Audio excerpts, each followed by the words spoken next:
브리핑 일부 뉴스 매거진. 2016년 6월 7일 화요일에 인사드리는 김용민의 뉴스 매거진입니다.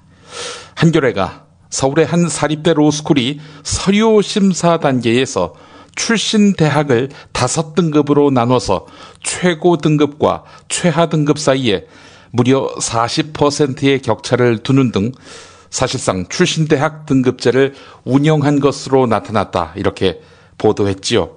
이 내용 조간 브리핑에서 소개해드렸고요.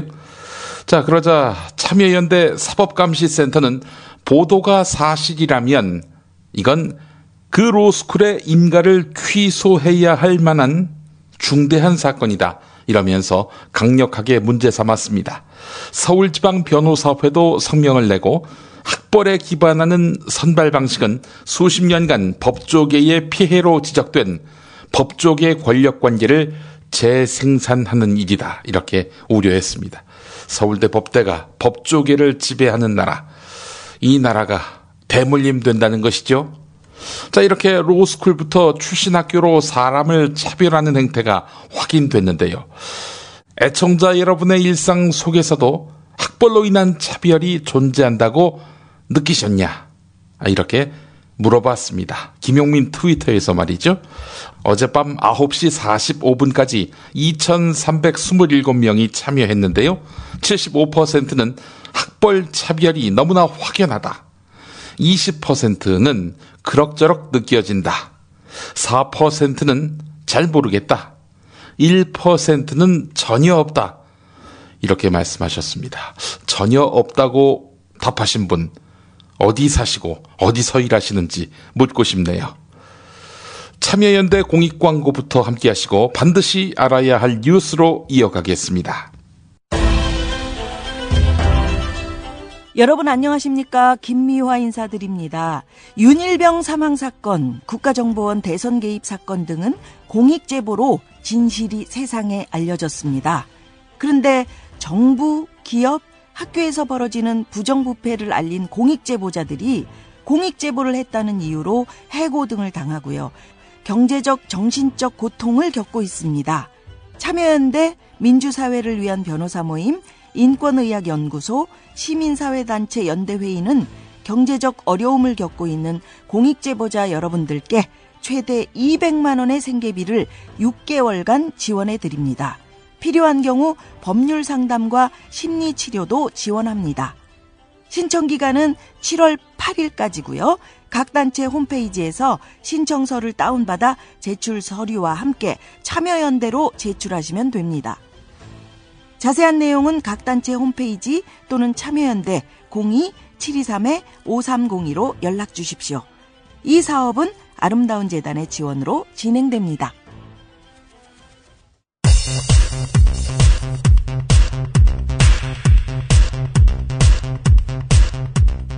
여야 3당이 20대 국회 원구성 법정 시한을 하루 앞둔 어제 협상을 이어갔지만 최종 합의에 실패했습니다.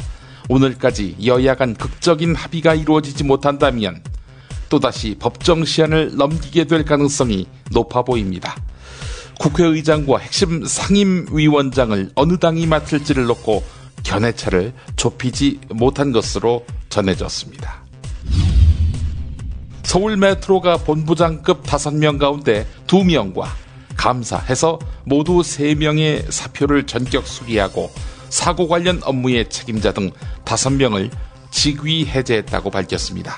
8월 1일 임기가 만료되는 정수영 사장 직무대행의 사표는 사고 수습과 재발 방지 대책을 마련하기 위해 일단 수리하지 않는 것으로 결정됐습니다. 한국과 미국 국방당국은 고고도 미사일 방어 체계, 즉 사드를 배치할 복수의 후보지를 놓고 협의하는 단계인 것으로 알려졌습니다. 사드 배치, 이건 이미 결정됐고 어디로 할지 이를 두고 논의하고 있다는 얘기지요. 대구와 평택 같은 미군 기지를 포함해서 도심에서 떨어진 산악 지역까지 모두 포함된 것으로 알려졌습니다. 모든 성인에게 매달 300만 원씩 주는 기본소득 법안에 대해서 스위스 유권자 77%가 반대표를 던졌습니다. SBS 뉴스에 소개된 한 스위스 국민의 발언 들어보실 텐데요. 기본소득안은 매우 이상적이고 훌륭하다는 생각이다. 하지만 법안을 위해서 필요한 자금을 마련하기란 힘들다. 네, 이런 발언입니다. Pour gagner de l'argent. Et puis c'est très utopique. L'idée est très jolie, mais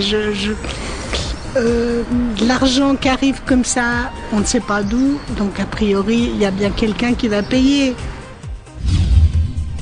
불법 조업하는 중국 어선의 횡포를 보다 못해서 직접 어선 2척을 납포한 연평도 어민의 처벌 여부에 관심이 쏠리고 있습니다. 인천 해경은 중국 어선의 불법 조업 여부를 조사하는 동시에 우리 어선에 대해서도 조업구역 무단 이탈과 관련해 조사할 방침입니다. 자기들이 해야 할 일을 대신했더니 법적 조치를 강구하겠다고 합니다. 중국 어선을 납포하지 않을 수 없었던 한 꽃게잡이 어선 선장이 SBS에 밝힌 말 들어보시겠습니다. 중국 어선들이 너무 많이 들어와가지고 정부 차원에서 중국 어선들을 막아줘야지 우리 어민들이 지금 생계 유지가 힘들어요. 조리 과정에서 고등어 구이를 할 때 미세먼지가 가장 많이 나온다는 보도 자료를 내서 고등어가 미세먼지의 주범이라는 누명을 씌운 환경부가 뒤늦게 고등어를 위한 해명에 나섰습니다. 국민들이 뭘 잘 모르고 고등어 미세먼지 운운했다는 것입니다. 공무원들, 고등어 대가리만큼만 똑똑했으면 좋겠습니다.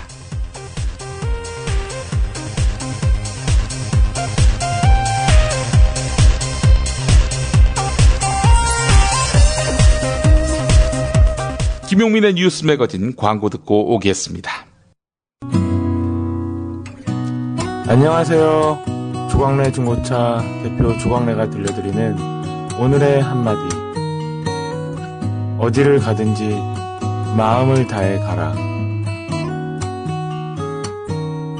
김용민 브리핑과 함께하는 조광래 중고차의 대표 번호는 1800-9538. 중고차 거래는 역시 조광래 중고차. 고맙습니다.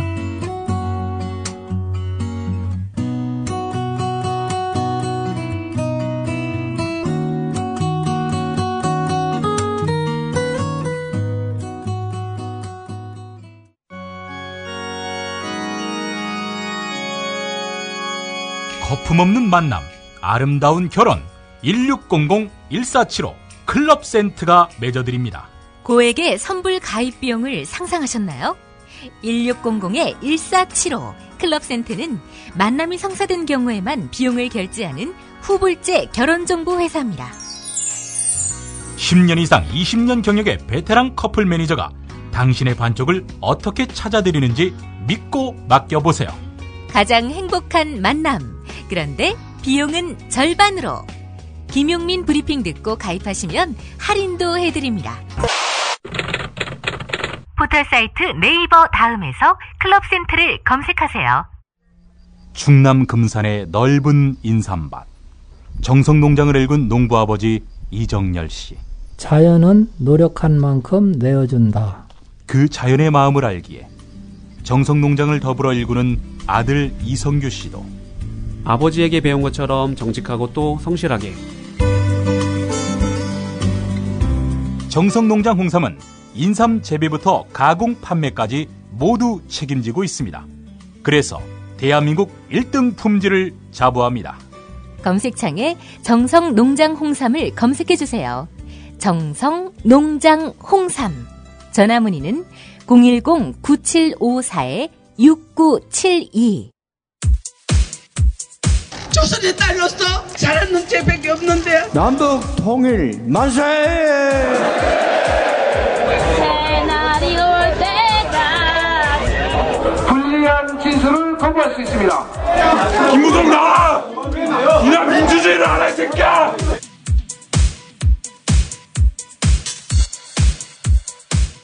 뉴스는 현장이다로 이어갑니다. 여교사 성폭행 사건이 발생한 전남의 섬마을 초등학교 관사는 대문이 없는 것으로 나타났습니다. 게다가 주변 1km 내에 CCTV 한 대도 없는 안전 취약지대였던 것으로 확인됐습니다. 피해자보다 훨씬 마을 사정에 정통했을 범죄자들, 그들이 이런 빈틈을 노린 것이었을까요? 게다가 여교사가 머물던 관사는 대문이 없는 단독주택이었고 문을 닫으면 자동으로 잠기는 전자식 도어락이 아닌 열쇠를 이용하는 수동식 잠금장치만 있는 현관문이었다고 합니다. 사건 당시 주말을 앞두고 여교사들이 육지로 나갔다고 하는데 말이죠. 그래서 도와줄 사람, 감시할 사람도 없었던 것입니다. 참담합니다. 박명기 정의당 목포시당 위원장, 이분이 사건 초기 첩보를 접했던 인물로 알려졌는데요. SBS 라디오 한수진의 SBS 전망대에서 했던 말 들어보시겠습니다. 예, 아마 지역에서 소문이 돌았나 봅니다. 그래서 이제 주민 한 분이 사무실로 사실 확인 요청이 들어왔었고요. 예. 그 이후에 여러 경로를 통해서 사실 여부를 확인을 했습니다. 결과적으로는 일단 학부형 2명과 동네 주민 한 분이 젊은 여교사를 성폭행한 사건으로 현재 3명 모두 지금 구속영장이 발부되어 있는 것으로 그렇게 확인되고 있습니다. 예. 이 피해자가 기간제 교사라는 보도가 있었는데 확인해 보신 내용에 따르면 그게 아니라면서요? 예. 사실 이 문제가 이제 기간제 교사냐 아니냐가 중요한 문제는 아닌데요. 일단 제2 피해나 또는 선의의 피해자가 발생되면 안 돼서 이건 좀 명확히 잡아야 될 것 같습니다. 이분은 이번에 처음으로 그 정교사로 발령된 정교사 선생님으로 저희들이 확인하고 있습니다. 예, 그렇군요. 그러니까 최근에 이렇게 나이 어린 또 경력이 많지 않은 초임 선생님들이 도서 벽지 지역으로 발령받는 일들이 많아진 모양이에요. 네네. 기존에는 경험 있는 선생님들, 경력 있는 선생님들이 그 이제 승진 가산점 등의 혜택이 있어서 많이 도서극지나 이 오지 지역으로 이렇게 발령이 나와 있었는데요. 이제 최근에는 이런 가산점 제도가 좀 낮아지고 이러다 보니까 초임 또는 이제 3년 이하 경험이 짧은 선생님들이 상대적으로 이렇게 오지에 발령되는 경우가 많아졌습니다. 사실 좀 이 문제도 처음엔 상당히 쉬쉬했던 모양이더라고요. 아, 그렇습니다. 이제 오죽했으면 사실관계를 더 확인해 봐야겠습니다만은 피해자 측에서는 학교에서 선생님들을 비롯한 관련자들에게 입단속을 시키고 이랬다는 의혹까지 제기되고 있는데요. 이게 피해 여교사에 대한 보호 차원에서 이루어졌다면 참 다행스러운 일이지만 그게 아니고 사건을 축소 내지 은폐하려고 했다고 한다면 이 역시도 대단히 좀 심각한 문제이다 저희들은 이렇게 보고 있습니다. 수원시, 성남시, 화성시 등 경기도 내에 정부로부터 보조금을 받지 않는 시가 정부의 지방재정개혁 방안에 대해서 강력하게 반발하고 나서고 있습니다. 이런 가운데 염태영 수원시장을 비롯해 이재명 성남시장 등 일부 단체장들은 오늘부터 무기한 단식 농성에 들어갑니다. 부자 기초단체 예산을 빼앗아 가난한 기초단체에 주겠다는 게 중앙정부의 논리인데 현재 박근혜 정부가 가장 싫어하는 공산당식 발상 아닌가요? 염태영 수원시장이 OBS와 가진 인터뷰 일부 들어보시겠습니다. 예, 그동안 정부는 기초노령연금 그리고 무상보육 또 누리과정 사업 이런 막대한 재정 사업들을 지방비 보조 사업으로 매칭 사업으로 이렇게 지방에 상당 부분 전가해서 지방자치단체들이 재정이 굉장히 열악해져 있는 상태에서 또 이번에 재정 상황을 더욱 어렵게 하는 재정 폭탄이 우리 시에 떨어진 거나 마찬가지입니다. 조정교부만 갖고 900억 가까이 또 법인 지방소득세만 갖고 900억이 넘는 돈, 그래서 1,800억 원을 연간 예산에서 뺏어가겠다니까 우리 시민들 입장에서는 너무 많이 놀라고 정말 이렇게 정부할 수 있나 하는 거에 대한 공분을 느끼고 있기 때문에 이런 부분을 진정시키고 대안을 찾고 정부에 강력히 이러한 재정 폭탄에 대해서 항의하면서 지금 그것을 철회시키도록 노력을 하고 있습니다. 우리 시는 재정 자립도가 현재 50%인데 전국 지자체들은 50%가 안 되는 것이 95%입니다. 네. 이렇게 지방 재정이 어려운 가운데 지방자치단체에 대한 재정의 어려움을 몇몇 지방자치단체에 돌려버리는 거거든요. 떠넘기는 것은 해법의 번지수가 틀린 겁니다. 그래서 저는 백주대낮에 이렇게 곡간이 털리는 일은 수원시장으로서 곡간을 지키는 입장에서 절대 받아들일 수가 없기 때문에 당연히 저항하고 이것을 철회시켜서 시민의 세금을 지키는 일에 앞장서고자 합니다. 네. 이 개혁이냐 개학이냐 찬반이 극명하게 갈리는데 개편을 찬성하는 측에서는 군소 시군의 재원 재분배가 이루어져서 재정 격차를 해소할 수 있다 이런 입장이거든요. 여기에 대해서는 어떻게 반론하시겠습니까? 실제로 정부는 지금 이번 그 재정 폭탄의 이유를 지방자치단체의 재정 형평성을 제고시킨다는 취지로 얘기하고 있습니다. 전국의 지금 기초자치단체 재정 자립도가 25%가 안 됩니다. 근데 조금 나은 데서 그렇지 못한 데를 돌린다고 해도 재정 자립도가 평균적으로 높아지는 건 아무것도 없습니다. 실제로 지방자치단체의 정부 사업들을 매칭시켜서 그래서 전가시켜 놓은 것이 근본 원인인데 이나마 자기 세원으로 자기 세수로 필수 경비를 조달하고 간신히 운영하고 있는 불교부 단체, 자립단체를 없애겠다고 하는 것은 정말 지방자치를 후퇴시키는 일이기 때문에 그 돈을 떼어가서 몇십억씩 나눠 가져야 그것은 엄발의 오줌 누기식이고 전국 지자체 재정 형편을 하향 평준화시키는 것이기 때문에 저희로서는 당연히 그것은 몇몇 지자체가 조금의 돈이 더 간다고 해서 그런 정도로 문제 해결을 근본적으로 할 수 없을 뿐만 아니라 지방자치단체들을 이간질시키고 상호 갈등하게 하는 거니까 저로서는 절대 동의할 수 없고 그런 지자체가 오죽하면 몇십억 돈이 자신한테 돌아오는 것 때문에 여기에 찬성하겠는가 하는 안타까움과 거기에 대한 또 연민을 느낍니다. 그렇지만 이것은 중앙정부로서는 절대 해서는 안 될 일입니다. 근본 해법을 내놓고 약속을 지켜야 됩니다. 그것은 지방자치단체끼리 갈등하게 하는 구조로는 절대 할 수 없는 일입니다. 영남권 신공항 용역 결과 발표를 앞두고 부산 분위기가 심상치 않습니다. 국토교통부가 평가 항목과 가중치를 공격하지 않는 데 따른 공정성 시비가 본격화되고 있는 건데요. 부산은 신공항 정책 결정 라인에 TK 출신들이 집중 포진하고 있다는 점, 4.13 총선 직전 친박 핵심인 대구의 조원진 의원이 대통령이 선물 보따리를 풀 것이다, 이렇게 운운한 점을 미뤄서 부산의 폐색이 짙어졌다는 평가를 하고 있습니다. 어느 쪽이 되든 부산과 대구 양 광역시장은 안 되면 책임져야 합니다.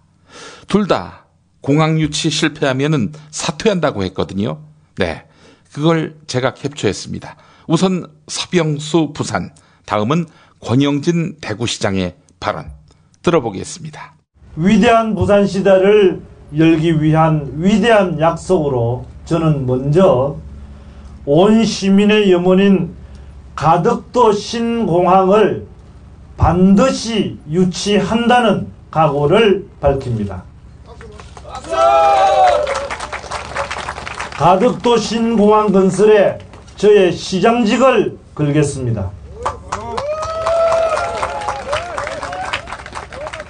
서병수 이 시장이 또 가덕도에서 출정식 하니까 지금 부산의 서병수 후보가 선거의 여론조사에서 오거돈한테 밀린다는 거 아닙니까? 그러니까 이거 선거에 어떻든지 조금 활용해 보려고, 그것도 부산 선거전에 활용하려고, 그것도 내가 잘했다는 거 아니에요. 그래서 내가 바보짓이라 그러고 오거돈 서병수 너들은 막말로 하지 말라고 얘기를 한 건데요. 남북권 신공항은 우리의 미래 저출이기 때문에요. 이건 무조건 해야 됩니다. 그리고 할 겁니다. 박근혜 대통령이 있는 한 저는 믿어도 된다고 봅니다. 부산에서 몇 명 의원들 떠들고 선거 때 이용하려고 지저분한 한 짓 하고 또 바보짓 한다고 되는, 그렇게 가는 게 아닙니다. 그렇게 결정이. 저도 마찬가지로 제 시장직을 겁니다. 이렇게 정략적으로 가덕도 가면 너 시장직 던지겠습니다. 박원순 서울시장 구의역 스크린도어 사고의 책임론에 휘말려 있습니다.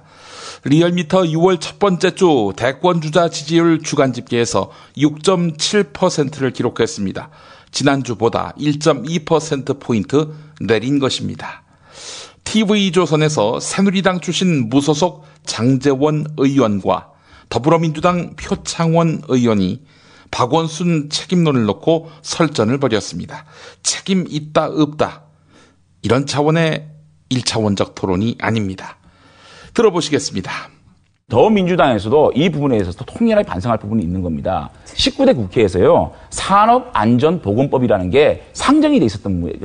정부에서 냈잖아요. 이게 산업안전보건법이 뭐냐면 우리 사회에 모든 있는 위험 요소가 있는 하청을 주더라도 원청에 모든 책임을 지우는 그런 법이거든요. 이 구의역 사건하고 정확하게 일치하는 법입니다. 네. 이 법을 19대 때 노동법 문제라든지 그다음에 뭐 서비스 발전법 이런 문제 때문에 정쟁 때문에 이 법을 통과를 못 시킨 부분이 있는 겁니다. 아하. 그래서 더민주당도 이 정쟁적으로 19대 국회를 만들어가지고 제가 말씀드렸잖아요. 보건법을 통과 못 시킨 부분에서는 그 법의 반대를 새누리당이 했습니다. 법의 반대를? 그럼요. 원청 책임을 부과하고요. 그다음에 하도급 그리고 비정규직, 일용직의 안전 업무를 위탁하는 안전의 외주화 하지 말자고 하고요. 그다음에 산업재해 때 가중처벌 하자고 하고요. 이걸 더민주와 정의당 국회의원들이 4가지 법안을 냈어요, 국회에. 그런데 새누리당과 정부가 반대했습니다. 네. 물론 반대 이해합니다. 왜 그러냐면 새누리당에서 제시했던 파견법이라든지 그러한 경제를 살리고 기업에 도움이 되는 법안을 야당에서 반대를 했거든요. 그러니까 양당 다 문제가 있어요. 그 부분은 뭐 전반적으로 인정을 하고요. 하지만 어쨌건 생명 안전을 보호하기 위한 법안은 야당에서 제출했다고는 장지원 의원님께서 아마 잘 아실 것 같아요. 또 하나 문제는 뭐냐면 제가 앞서 말씀드린 것처럼 분명히 말씀드렸습니다. 이 현 상태에서의 관리 책임자에게 그때 난 사고에 가장 큰 책임이 있다. 하지만 그 사고가 어떻게 해서 발생했는지에 대한 원인을 따져봐야 된다. 세월호도 똑같잖아요. 똑같기 때문에 현재 세월호 발생했을 때 대통령께서 가장 큰 책임이 있는 거예요. 하지만 그렇다고 해서 그냥 거기서 끝나나요? 아니잖아요. 그 이전에 어떤 그 적폐들이 있었는지 밝히자는 말씀 아닙니까? 여기서 중요한 것은 뭘까요? 이런 사고는 날 수 있습니다. 그리고 잘못했다면 반성하면 돼요. 장정원님 말씀처럼. 그러면 그 구의역 사건이나 또는 세월호 사건이나 이 사건이 왜 어떻게 발생했는지에 대한 조사는 철저히 할 수 있도록 해줘야 돼요. 그런데 지금 만약에 박원순 시장이 그 조사를 방해하고 있다면 처벌해야 됩니다. 방해 못하게 해야 돼요. 그건 아니겠죠. 세월호 사건에 대해서 만약에 진상특별조사위원회가 조사를 못하게 한다면 그것은 처벌해야 됩니다. 똑같은 입장이에요.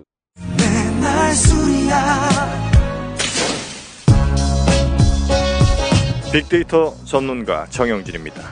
술 마시는 게 곧 업무인 분 많이 계시죠? 메모하세요. 고려생활건강 술술 풀리고입니다. 증권가 샐러리맨 그리고 강남 유흥업소 종사자들 웬만하면 안 취하죠? 술술 풀리고 이게 비결이었습니다. 간장과 신장을 보호하는 화인 피토 성분 그리고 특허받은 제조법 그래서 술술 풀리고는 누구도 흉내낼 수 없습니다.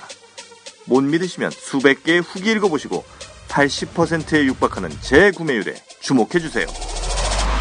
음주 전후 한 포를 섭취하시면 됩니다. 부드러운 분말 형태라 물 없어도 드실 수 있고요. 물을 섞지 않으니 효과는 더 확실하겠죠? 네이버와 다음에서 고려생활건강을 검색하시면 술술 풀리고를 만나볼 수 있습니다. 서울, 경기, 인천 지역의 신축 빌라 정보 빌라타임즈 하나면 됩니다. 현장 나와주세요. 네, 여기는 새로 오픈한 현장입니다. 여기만이 아니라 분양 마감 현장이라면 빌라타임즈의 레이더를 피할 수 없습니다. 빌라타임즈 정보는 알찹니까? 당연합니다. 현장에서 직접 촬영한 퀄리티 높은 사진 여러 장이다. 지도 서비스, 무료 투어 서비스, 무료 상담 서비스까지. 빌라타임즈 짱이죠? 그러다 허위 매물 걸리면요? 포상금 100만 원 약속합니다. 수도권 빌라에 관한 정직한 정보를 모았습니다. 빌라타임즈. 인터넷에서 만나세요. 아이고, 아우 덥다 더워. 이제 우리 몸 생각해서 이 보양식이라도 먹어야 되는 거 아니야? 이 장어가 남자한테 좋다는데. 장어도 몸에 좋은 장어 있고 몸에 해로운 장어가 있어. 난 너가 장어를 반길 줄 알았지. 안 반가워. 자, 일단 이거 한 잔 해. 그래. 자, 우와! 이거 저 새싹 땅콩차 아니야? 어떠냐? 와, 이거 저 시원하게 먹으니까 더 좋다. 이거 저 뜨거운 물에 우려서 시킨 거 아니야? 아니야, 그냥 시원한 물에도 잘 우러나와. 큰 물병에 새싹 땅콩차 한 수저 넣고 냉장고에 두고 물 대신 마시면 돼. 오, 굿이야, 굿. 나도 저 여름엔 이렇게 마셔야겠다. 역시 새싹 땅콩차는 전창걸의 새싹 땅콩차야. 맛의 깊이가 달라. 새싹 땅콩차의 효능은 꼭 와이프한테 써라. 야, 전가야, 이거 마시는 거 우리 마누라한테는 비밀이다. 070-8635-1288 전창걸닷컴.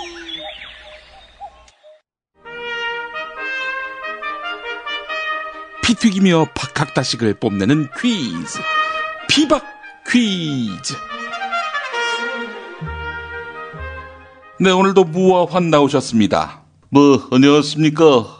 떠나요 가덕도, 모든 걸 훌훌 버리고 가덕도 신공항 그곳으로. 가덕도 신공항만이 답이자 상식이라고 생각하는 무 인사드립니다. 닥치라고. 대구, 창원, 울산, 포항 찍고. 네 님은 어디로 오나? 밀양에 오나? 밀양에 왔다. 이 신공항은 영남의 중심 밀양에 들어서야 한다고 믿는 환 인사드립니다. 오늘 아주 불꽃 튀길 것 같습니다. 자, 두 분, 왜 가덕도인가 또는 왜 밀양인가 설명해 주시겠습니까? 이거 오늘 토론에 붙여봤으면 좋겠네요. 그런 토론을 왜 하니, 이 새끼야? 아무짝에도 쓸모없는 토론. 이거 마치 김연아가 피겨 잘하느냐 못하느냐 이걸 놓고 토론하는 거하고 뭐가 달라, 이 새끼야? 1 더하기 1은 뭐냐? 이거 갖고 토론하니, 이 새끼야? 더 길게 얘기할 것 없다고. 정답은 가덕도. 약 빨았어. 이건 그 공항을 이용할 주민들의 의사가 제일 중요하지.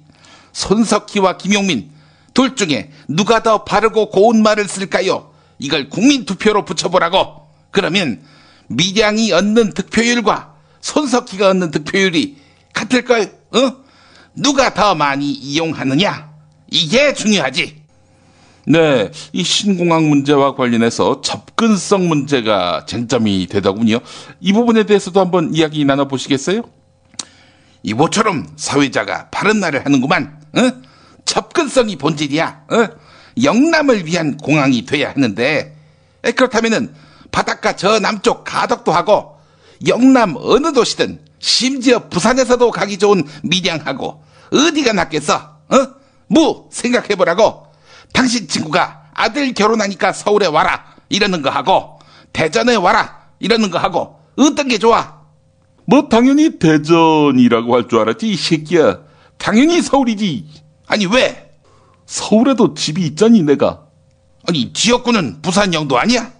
넌 그러면 영도에서 여의도로 출퇴근하는 줄 알았냐, 이 새끼야? 맞아.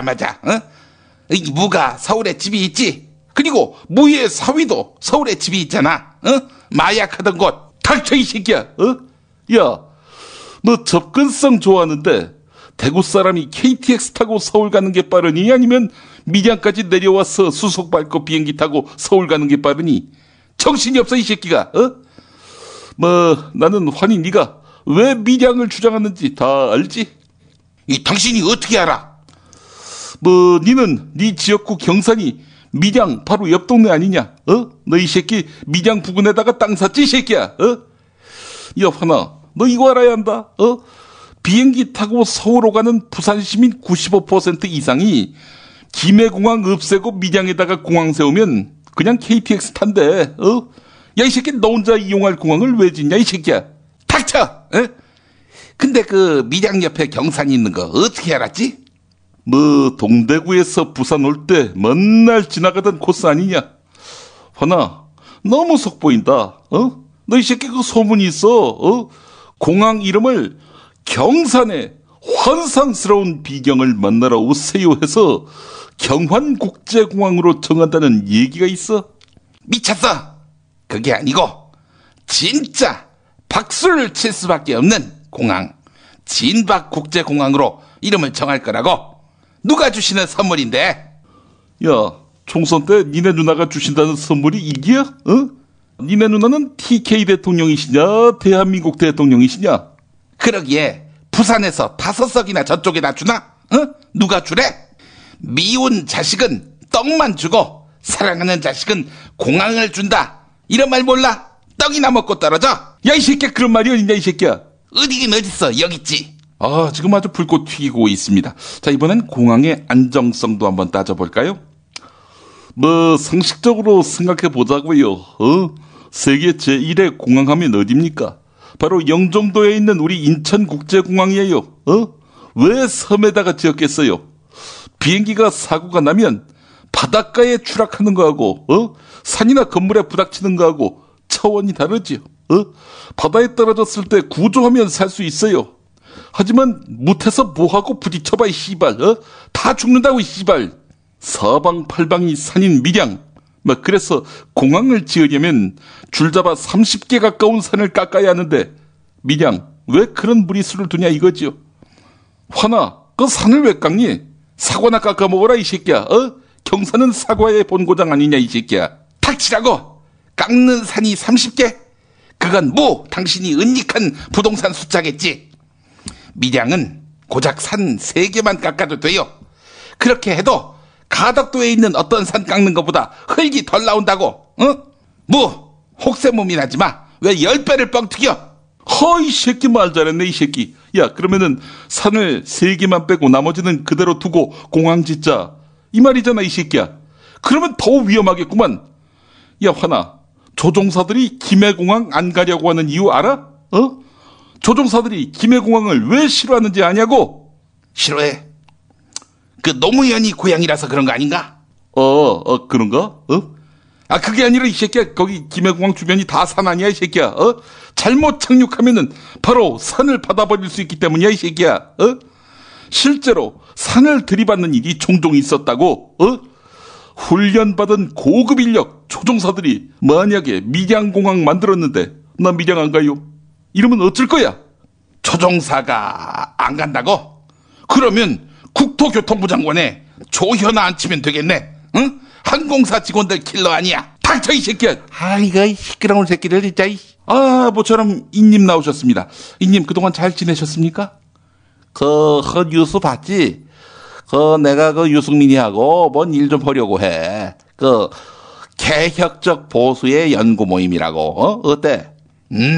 개보수 모임. 그렇지, 우리는 개 같은 보수거든. 씨발 새끼.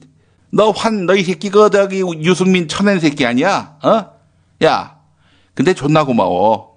영감님, 곧 배신당할 겁니다. 유승민이는 배신의 화신이니까요. 걔가 벌써 신의 경지에 이르러서, 배신의 화신, 신이 됐냐 말이야, 유승민이 그렇게 안 봤는데, 벌써 반인 반신이 된 거야?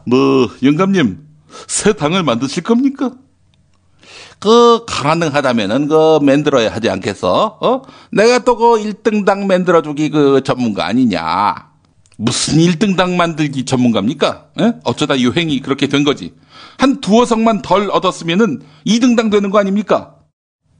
이 새끼, 이 똥보 새끼. 너 이 새끼 아직도 코 밖으로 연기를 내뿜고 있구나, 이 새끼야. 방귀로 나올 거는 네 똥구멍으로 내뿜어야지. 왜 코로 내뿜냐, 이 새끼야. 이 새끼 숨 쉴 때마다 초미세먼지 때문에 죽겠어. 너 주차장에서 옆차가 바짝 붙여가지고 문을 못 열 적에는 조수석으로 들어갔지, 이 새끼야. 들어가다가 다리가 꼬여서 쥐가 난 적이 있잖아, 이 새끼야. 옴짝달싹도 못하고, 이 새끼. 119 부를까 고민하고, 이 새끼. 새끼야, 살 좀 빼, 이 새끼야. 아니, 그게 퀴즈하고 무슨 상관이 있습니까? 곧 장마철이 다가올 텐데. 돼지야, 그때는 어떡하냐? 장마철은 왜요? 온 나라가 습기 차는데, 네 고추는 습기가 더 찰 거 아니야. 야, 고추에다가 혹시 물 먹는 하마 달고 다녀라, 이 새끼야. 그만하세요, 이제! 이 새끼, 할 말이 없으니까, 이 새끼, 자, 오늘 공항 얘기가 나와서, according to 공항 문제 내드리도록 할게요. 일본 도쿄에도 큰 공항이 2개 있는데요. 나리타 공항하고 바로 이 공항, 오늘의 정답이 될 이 공항, 이 2개가 있다고 봐요. 아시아에서 그 두 번째로 북적거리는 공항이고 세계에서 그 네 번째로 혼잡한 공항. 여기가 바로 그 오늘의 정답인데 그 국제선은 그 나리따로 많이 갔지. 그래서 그 이 공항은 그 일본의 국내선만 그 남은 상태라고 하더라고. 그래서 그 우리 김포공항하고 그 많이 비슷하다는 그런 느낌이 드는데 자, 이 공항은 어디일까요? 예, 정답. 네, 오늘도 환히 빨랐습니다. 정답은요? 이 너무 쉬워서 화가 나려고 해. 경제부총리의 전문성을 살릴 수 있는 그런 문제만 냈으면 좋겠어. 그동안 한 문제도 못 맞히셨단 말이죠. 자, 정답은 오타쿠 공항. 틀렸습니다. 일본 도쿄도 오타구에 있는 공항이긴 합니다만은 오타쿠가 아니었습니다. 그 오타구하고 오타쿠는 다르지요? 이 무식한 새끼. 서회자 바로 정답 가자. 정답은 마사오 공항. 마사오 공항이요? 그런 공항은 없는데 왜 마사오입니까? 아니 그 뭐 환희 누나가 하도 일본에다가 퍼다 주고 또 하자는 대로 다 해주니까 일본이 고맙지 않겠어?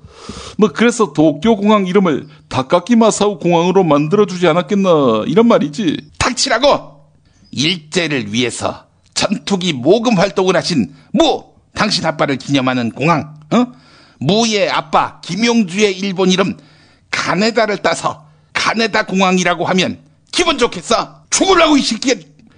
하하. 그런데 말이죠. 정답과 많이 근접했습니다. 가네다 공항. 예. 조금만 바꾸면 정답인데, 예, 하여간 아니었습니다. 자, 오늘도 정답은 애청자 여러분의 몫입니다. 비즈니스 북스 출판사의 구글의 미래 매일 두 분께 드리고 있는데요. 레리 페이지가 유일하게 인정한 구글 출입 기자 토마스 슐츠의 책입니다. 레리 페이지와 에릭 슈미트 등 구글 관계자 40여 명과 바로 이 토마스 슐츠가 인터뷰를 했습니다. 5년 동안 취재했다고 하는데요. 구글이 만들 새로운 세상, 구글의 미래 프로젝트를 밝힌 책입니다. 여러분 정답 맞히시면요 하루 2분씩 뽑아서 이 책 보내드리겠습니다. 자, 지난 시간 정답자 만나보겠습니다. 정답은 거가대교. 그렇습니다. 몽0409님 처음으로 글을 남겨봅니다. 얼마 전에 이완배 기자님 소개로 다큐멘터리 제작 스토리 펀딩에 적게나마 보태게 됐는데요. 다큐 PD께서 메일로 사진을 보내주셨더군요. 사진 속에 강기타님, 강기훈 씨지요. 강기타님께서 다행스럽게도 웃고 계셨습니다. 선물해 주신다고 세월호와 펜도 챙겨오셨다는 그런 글을 읽었는데 이 아픔의 연대가 미담으로만 다가오지 않는 것은 그분들을 아프게 한 건 사고도 실수도 아니었기 때문이고 그 긴 시간이 흐르는 동안 아무도 책임지지 않는다는 참담한 현실 때문이겠지요. 언젠가는 바뀔 거라는 티끌 같은 희망이라도 없으면 방향을 잃고 헤매기 딱 좋은 이 현실에서 연대할 수 있는 장이 필요할 것입니다. 그 장을 만들어 주셔서 고맙습니다. 네, 감사합니다. 그리고 네오리스님입니까? 이게 어떻게 읽어야 됩니까? 예, 자, 정답 거가대교 맞히셨고요. 경남도지사는 무상급식할 돈도 없고 진주의료원 운영할 돈도 없으면서 신공항 건설은 무슨 돈으로 하려는 것일까요? 네, 경상남도에서 신공항을 만들려 하는 것은 아니고요. 국가 사업인데 경상남도는 밀양에다 지으니까 그래서 이제 밀양 건설을 지지하고 있는 거지요. 제가 그렇다고 가덕도를 지지하는 것은 아니지만 어느 쪽으로 선정을 하건 주민들의 거주와 일자리에 대한 대책도 딱히 생각해보지 않은 채로 부산에 유리하니, 대구에 유리하니, 경남에 유리하니 이런 식의 논의는 너무나 지역적이고 지역 이기주의적인 것 같습니다. 다른 지역에서 사용할 전기 때문에 세워진 송전탑 때문에 고생하시는 밀양의 어르신들로 모자라서 타 지역에서 더 많이 사용할 신공항 때문에 또다시 지역 주민을 힘들게 하는 이 나라 정치인들. 언제 정신 차릴까요? 네, 공감합니다. 자, 피박 퀴즈 많이 응모해 주시기 바라겠습니다. 오늘 순서 마칩니다.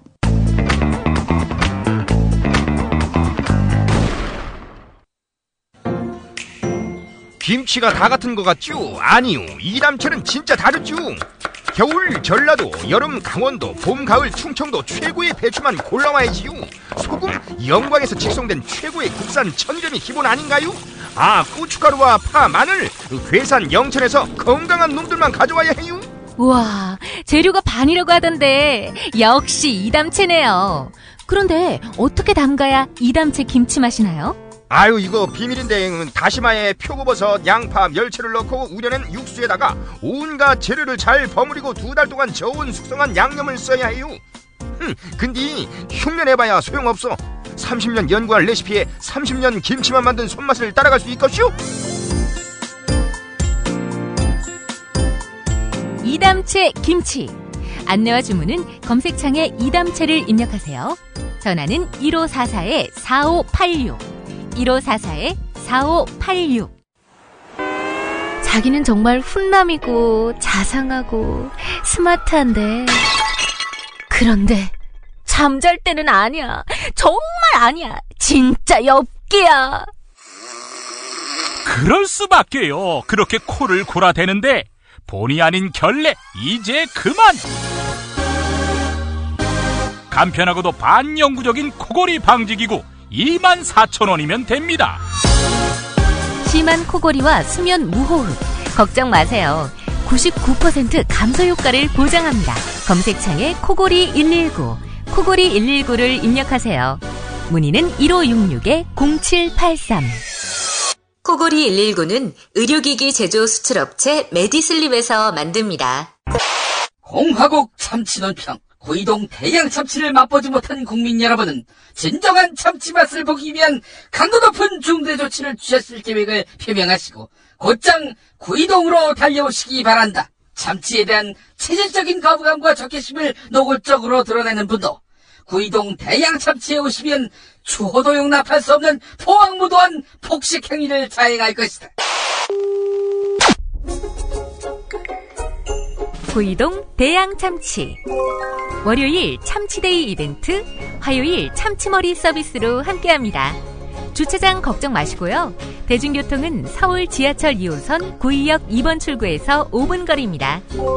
대양 참치 구의점 02-455-8087.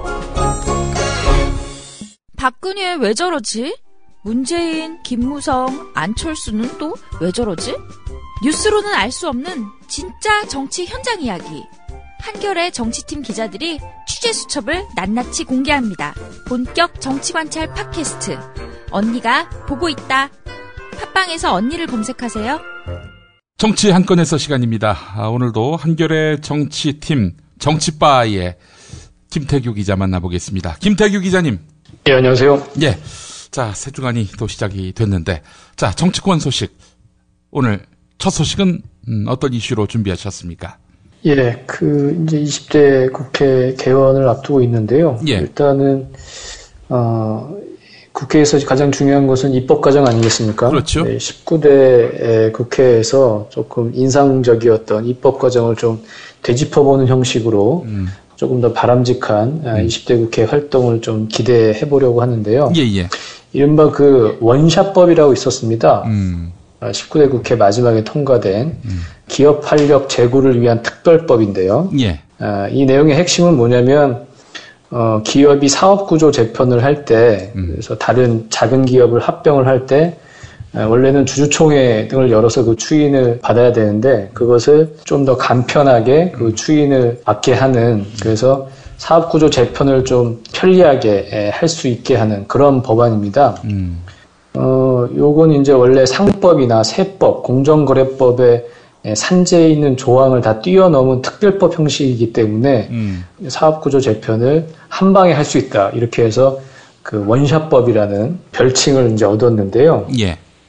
이게 그 맨 처음에 얘기될 때 2015년 6월 이럴 때 기획재정부나 산업부에서 얘기가 나왔습니다. 가뜩이나 경기가 부진하고 그럴 때 기업들의 어떤 기업하기 좋은 환경을 보장하기 위해서 이 법을 통과시켜야 한다고 정부에서 이제 강하게 얘기를 했는데, 예. 그래서 당연히 산업부에서 이 법안을 정부 입법을 하는 줄 알았는데, 그 입법안이 나온 것은 국회 산자위 소속인 이현재 새누리당 의원이었어요. 그 당시에 이제 경제부 기자들도 법안 초안을 정치부 출입 기자들한테 요청을 해서 받고 뭐 이런 이제 해프닝이 벌어졌는데 이것은 이른바 그 청부 입법이죠. 그러니까 정부 입법이 아니라 의원한테 입법을 청부해서 의원 입법으로 추진을 하게 하는 예. 이 청부 입법을 왜 하냐면 정부 입법을 하게 되면 규제개혁위원회 심사라든지 국무회의라든지 이런 여러 가지 절차를 거쳐야 하는데 의원 입법을 하면 이런 절차를 간단하게 간소하게 생략을 하고 빨리 추진할 수 있기 때문에 예. 의원 입법, 청부 입법이 상당히 이제 많이 진행이 되는데 대표적인 청부 입법 사례로 원샷법이 처음에 국회에 이제 발을 들여놓게 됐고요.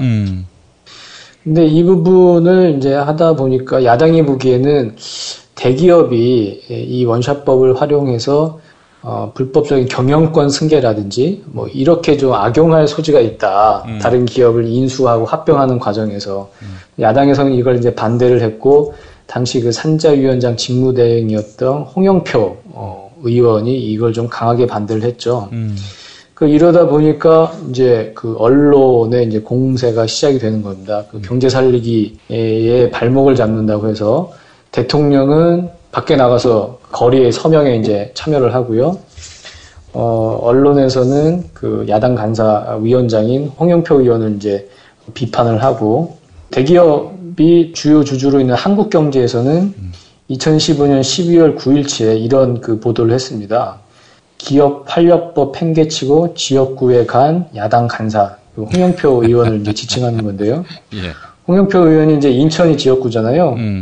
그래가지고 12월 8일 정기국회 폐회 전날에 인천 비전기업협회에 축사를 하러 갔는데 원샷법은 내팽개치고 지금 지역구 행사나 챙기고 있다. 이런 식으로 홍영표 의원을 이제 압박을 한다든지 재벌과 언론의 압박, 뭐 이것은 아주 상당히 눈에 익은 그런 풍경이죠. 예. 그렇게 이제 공세를 하다 보니까 결국은 더불어민주당이 손을 들었죠.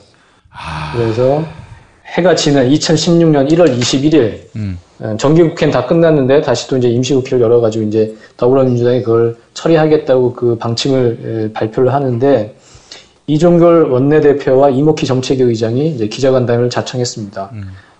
원래는 산자의 간사인 홍영표 의원도 같이 오겠다고 했는데 홍영표 의원은 자리에 나타나지 않았고 이종걸 원내대표와 이목희 정책위 의장만 기자회견장에 나왔고 그래서 일단은 원안대로 이제 통과를 시키겠다. 그리고 그동안에 악용될 수 있다는 소지를 충분히 그 얘기가 많이 됐기 때문에 그 부분에 대해서 대기업들이 악용을 하겠냐, 뭐 이런 식으로 법을 통과시키겠다고 했고, 그 이목희 의장이 이제 나중에 그런 얘기를 했습니다. 이걸 우리가 계속 버티면 우리의 열성 지지자들은 지지해주지만 나머지 사람들은 우리가 또 발목을 잡는다고 생각할 수 있다. 그렇기 때문에 그 당시에 대통령 관심법이 여러 가지 있었잖아요. 19대 국회 임기 말에 예를 들어 뭐 노동개혁법도 있었고 서비스 산업 발전 기부법도 있었고. 근데 나중 다른 법을 다 지키기 위해서는 일단 조금 위험이 덜한 원샷법을 통과시킬 수밖에 없다. 뭐 이렇게 이제 회고를 했죠. 예. 그렇게 해가지고 또 그 당시에 이제 총선을 앞둔 뭐 그런 좀 이른바 중도표 그것을 보는 이제 행보이기도 했고 그렇게 해서 이제 법이 통과를 했는데 이게 끝이 아니라 법이 통과된 뒤에 또 정부가 시행령 제정 과정에서 이 법의 여러 가지 보완 장치를 무력화시키려는 행보를 보입니다. 예를 들어서 생산성 향상이나 사업구조 재편 이런 부분이 아니라 지배구조 강화나 무슨 경영권 승계를 목적으로 할 때는 그 심의위원회가 있는데 심의위원회에서 그 사업 재편 계획을 불허한다 이런 조항이 그 원샷법 원안에는 이제 들어가 있는데 정부에서는 시행령을 제정할 때 어떤 부분을 넣냐면 경영권 승계나 지배구조 강화가 이른바 사업 재편 계획의 주된 목적이거나 직접적인 경우에만 심의위에서 이것을 취소할 수 있다. 그러니까 직접적이거나 주된 목적이어야만 이 부분을 이제 페널티를 줄 수 있다. 이렇게 시행령에서 구체적으로 규정을 함으로 해가지고 주된 목적이 아니거나 직접적이지 않고 간접적이면 이것은 불이익을 줄 수 없다는 얘기나 마찬가지거든요. 그래서 이게 또 그 국회 법률의 내용을 정부가 시행령으로 무력화시키는 그 세월호 특별법에서도 그런 경우가 있었잖아요. 예. 특조위의 권한을 축소하고 그런 방식으로 해서 세월호 특별법을 무력화시켜서 그런 부분에 대해서 국회가 정부가 시행령 개정을 마음대로 할 수 없도록 하는 국회법 개정안을 통과시켰는데 박근혜 대통령 그걸 또 거부권을 행사했고 그것을 주도한 유승민 원내대표는 또 쫓겨났고요. 뭐 이런 식으로 그 어떤 힘을 가진 그 강자들이 원하는 법이 어떻게 만들어지고 어떻게 타협이 이루어지고 또 나중에 어느 정도 보완 장치가 마련돼서 통과가 되더라도 나중에 정부가 시행령으로 또 원래 의도했던 바를 이루는 어떤 그 입법 과정의 부조리함 그리고 힘을 가진 자만이 자신의 의견을 입법 과정에서 관철시킬 수 있는 그런 행태들 예. 이런 게 이 원샷법의 그 추진 과정 그리고 통과 과정에서 이렇게 여실히 드러났다고 볼 수 있고요. 예. 그런 부분 저희가 기사를 썼고 이런 것을 보면서 20대 국회에서는 정말 꼭 힘을 가진 자만 있는 사람만이 자신의 스피커를 키워서 자신들이 원하는 법을 통과시키는 그런 잘못된 행태가 반복되지 않길 바라는 마음에서 이 내용을 좀 소개를 해드렸습니다. 아니 저는요 이 이야기를 접하면서 지금 뭐 사실 언론 지역만 보더라도 확실하게 한쪽으로 기울어진 운동장이라고는 하더라도 네. 아니 뭐 적극적으로 설득하면은 안 통할 국민도 아니고 말이죠. 자기들이 그렇게 해서 이 법을 우리가 통과시키기 어려운 여러 가지 어려운 점들, 문제점들 이런 것들을 국민들하고 공유할 생각은 안 하고 지금 뭐 이렇게 언론이 저렇게 뭐 계속 우리를 압박하고 있으니 이쯤에서 적당히 하는 것이 좋겠다. 아니 이런 야당을 어떻게 믿을 수가 있겠습니까? 물론 그렇게 주장했던 이목희 의원 낙선했습니다만은 이런 행태가 또 반복이 된다면은 믿을 수 있는 당이 될 수 없는 거죠. 뭐 지금 제1당이 됐다고는 하지만 여전히 지금 그런 기조 아니냐 이거죠. 뭐 우상호 원내대표만 하더라도 일단은 그렇긴 한데 어쨌든 19대 국회 때는 그런 트라우마 내지는 이제 두려움이 있었고 우리가 지금 계속 이렇게 하면 표를 못 얻는다. 당장 선거가 임박했는데 그런 이제 어떤 우려가 있었을 텐데 20대 국회에서는 어쨌든 제1당의 지위에 올랐고 이제는 기울어진 운동장이어도 어쨌든 우리가 좀 열심히 하면 할 수 있겠다. 그런 자신감을 얻었으리라고 좀 기대를 하고요. 그래서 20대 국회에서는 다시는 이런 좀 잘못된 행태가 반복되지 않기를 바라는 마음입니다. 예. 결국에는 저쪽에서 저렇게 사납게 우리를 압박하고 있다면 우리가 한 수 물러야 한다. 이런 그 인식과 발상 속에는 국민을 못 믿는 유권자를 불신하는 그런 그 의식이 내재되어 있다고 저는 생각을 합니다. 예. 이러면 뭐 할 일 못하죠. 예. 자, 김태규 기자님과 함께하고 있는 정치 한 건에서 자, 다음 이슈 한번 살펴볼까요? 예, 지금 방송 시간이 6시 한 20분이죠. 6월 6일.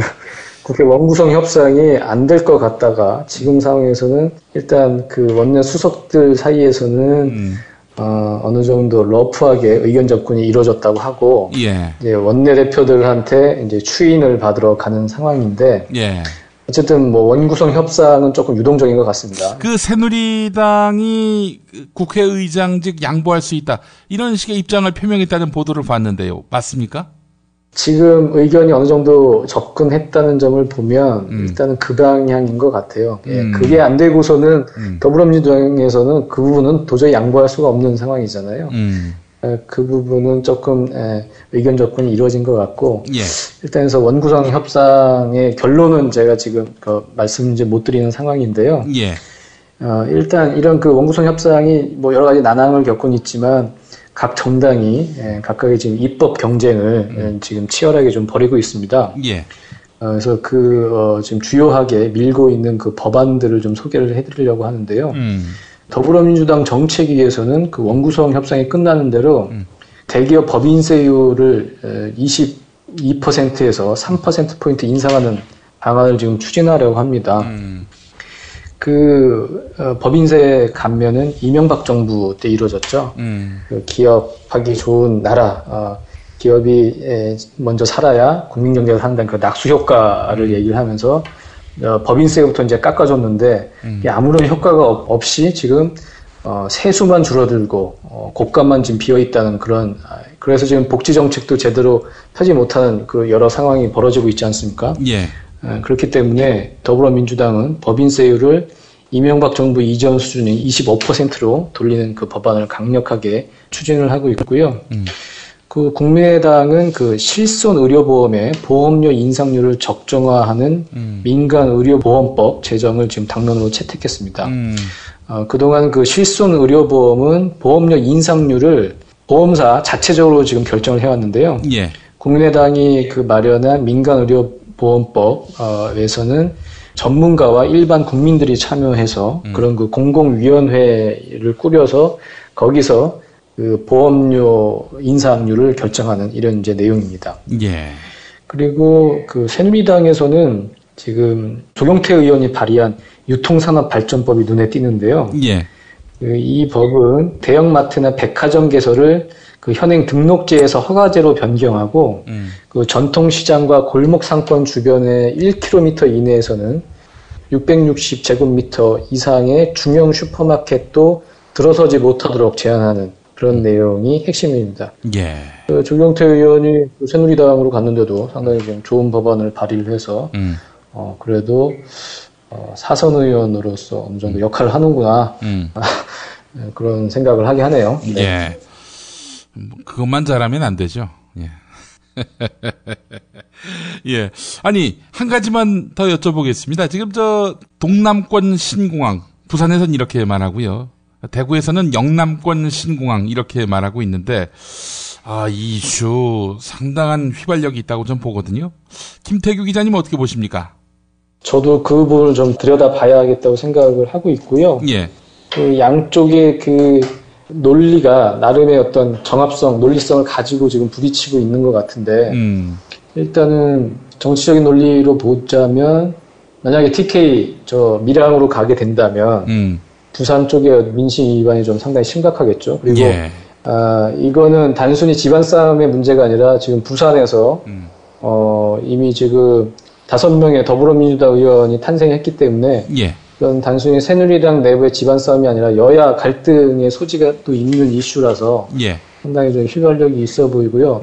어느 쪽에 들어서는 게 더 옳은 것인지는 저도 좀 자료를 보고 좀 판단을 해야 할 것 같습니다. 예, 제가 그 이슈와 관련해서 공부 좀 했는데 저는 가덕도라고 봅니다. 거기가 적합하다고 봐요. 왜냐하면은 밀양은 산을 한 20개 넘게 깎아야 되거든요. 그럴 바에는 차라리 해안에 짓는 게 낫다. 이렇게 단출하게 결론 내도 큰 무리는 없을 거라고 보는데, 이제 문제는 부산일보 정치부장도 그런 말을 썼습니다마는 대구 경북도 아니고 경상남도에 있는 밀양에다가 공항을 짓는다 한들, 대구 경북의 그 민심이 글쎄요, 거기가 공항을 어디다 짓느냐에 따라서 민심이 달라질 리는 없을 텐데, 부산이 아닌 밀양에다 짓게 될 경우 이 부산 지역에서의 민심 위반, 이거는 상상을 초월할 것이다. 그런 얘기를 하더라고요. 그러니까 저도 그게 궁금하긴 하더라고요. 예. 그래서 한마디로 이제 부산은 새누리당의 무덤이 될 것이다라는 식으로 이야기하고 있는데, 이게 사실은 영남이 똘똘 뭉쳤기 때문에 3당 합당 이후로, 그 이후로 결국에는 이제 없어지는가 싶었던 동서간의 대결 구도가 다시 형성되고 말이죠. 쭉 그래왔던 거 아닙니까? 네. 이 또 호남 쪽 그렇죠. 민주당, 네. 영남 쪽 새누리당, 이렇게 해서 갈등 구도가 그동안 쭉 이어져 왔었는데요. 자, 이 영남이 또 균열되는지 이 부분도 한번 정치공학적으로 한번 짚어볼 필요도 있을 것 같으니까 앞으로 이 부분 좀 많이 관심 가져주셨으면 좋겠다는 말씀을 민원차 드립니다. 알겠습니다. 예.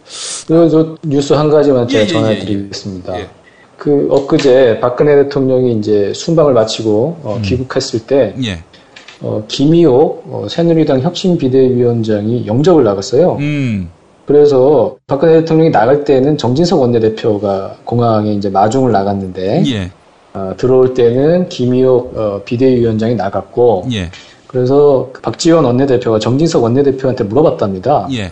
이번에는 왜 당신이 안 나갔냐 그렇게 물어보니까 정진석 원내대표가 말하기를 저는 나오라는 연락을 못 받았는데 김희옥 그분은 나한테 얘기도 없이 나갔다 이렇게 답을 했다고 그래요. 그러면서 그 정진석 원내대표 약간 불쾌해하면서 저분이 뭔가 한 자리 하고 싶어하는 것 같다 이렇게 박지원 원내대표한테 얘기를 했다고 하고요. 예.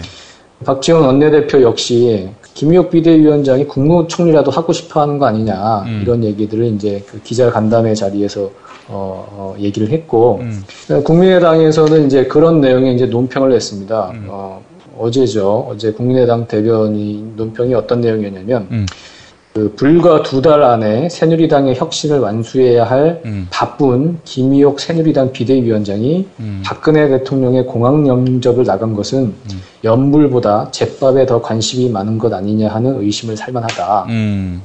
그 당대표의 대통령 영접은 관행이라지만 그것은 비대위원장이 스스로를 평상시 당대표쯤으로 인식하고 있음을 고백하는 것에 불과하다. 이렇게 꼬집었습니다. 그러니까 지금 정말 2달밖에 없는 아주 이제 촉박한 시간인 거고, 그리고 그 혁신을 얘기를 하려면 사실은 박근혜 대통령과의 차별화가 어찌 보면 이제 필수 요건일 텐데요. 근데 일상적인 어떤 당대표처럼 박근혜 대통령이 순방 다녀왔다고 거기에 이제 나가서 영접을 하는 모양새 자체가 정말 혁신보다는 다른 곳에 관심이 있는 게 아니냐.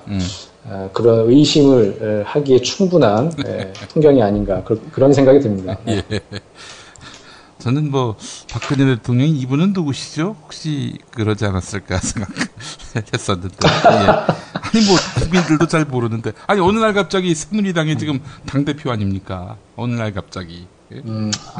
근데 분명히 그 박근혜 대통령의 결재를 받고 비대위원장이 되셨기 때문에 분명히 눈에 알고 있을 거라고 생각이 듭니다. 예, 농담으로 한 얘기고요. 사실 김용태 씨가 혁신위원장 됐을 때 친박들이 발끈했던 거는 실은 청와대의 불쾌감이 반영됐기 때문에 그런 거 아니겠어요? 그렇죠. 평소에도 계속 박근혜 대통령을 비판을 해왔던 사람이니까요. 김용태 의원은. 알겠습니다. 우리 희옥이 형님이 또 큰 꿈이 있으시네요. 결국 이거 아닙니까? 하는 거 봐서, 이제 말하자면, 친박당으로 완전히 세팅을 시켜 놓으면 그 다음에 꿈이 무르익을 수 있겠지만은, 그새 맥 빠진, 힘 빠진 비대위원장으로 시간만 채우면은 기회가 있겠어요? 네. 두고 봐야 할 것 같습니다. 네, 김태규 기자님 오늘 말씀 잘 들었습니다. 예, 감사합니다. 예, 고맙습니다. 어우, 저 사고 큰데 사람이 많이 다쳤겠어요. 아니, 저 차량은 뭐가 그리 급하다고 과속 운전에 끼어들기까지 하나? 아니, 근데 운전자 보험은 가입했을까? 운전자 보험이요?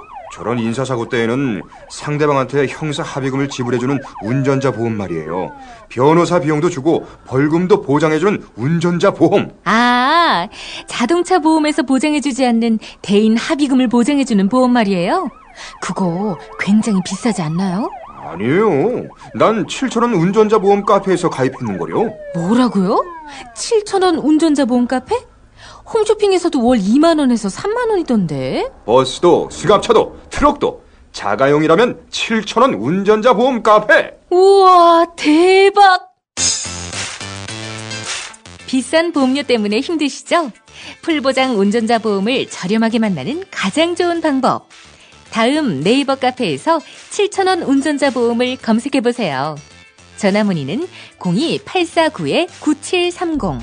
10년차 베테랑 손해보험 전문 설계사가 평일은 물론 주말 공휴일에도 상담해드립니다. 다시 한번 전화문의는 02-849-9730. 7,000원 운전자 보험, 택시, 버스, 트럭 등 영업용 차량 운전자 보험도 상담해드립니다. 지금처럼 사는 게 싫습니까? 전복을 원하십니까? 그렇다면 와우 전복을 드십시오.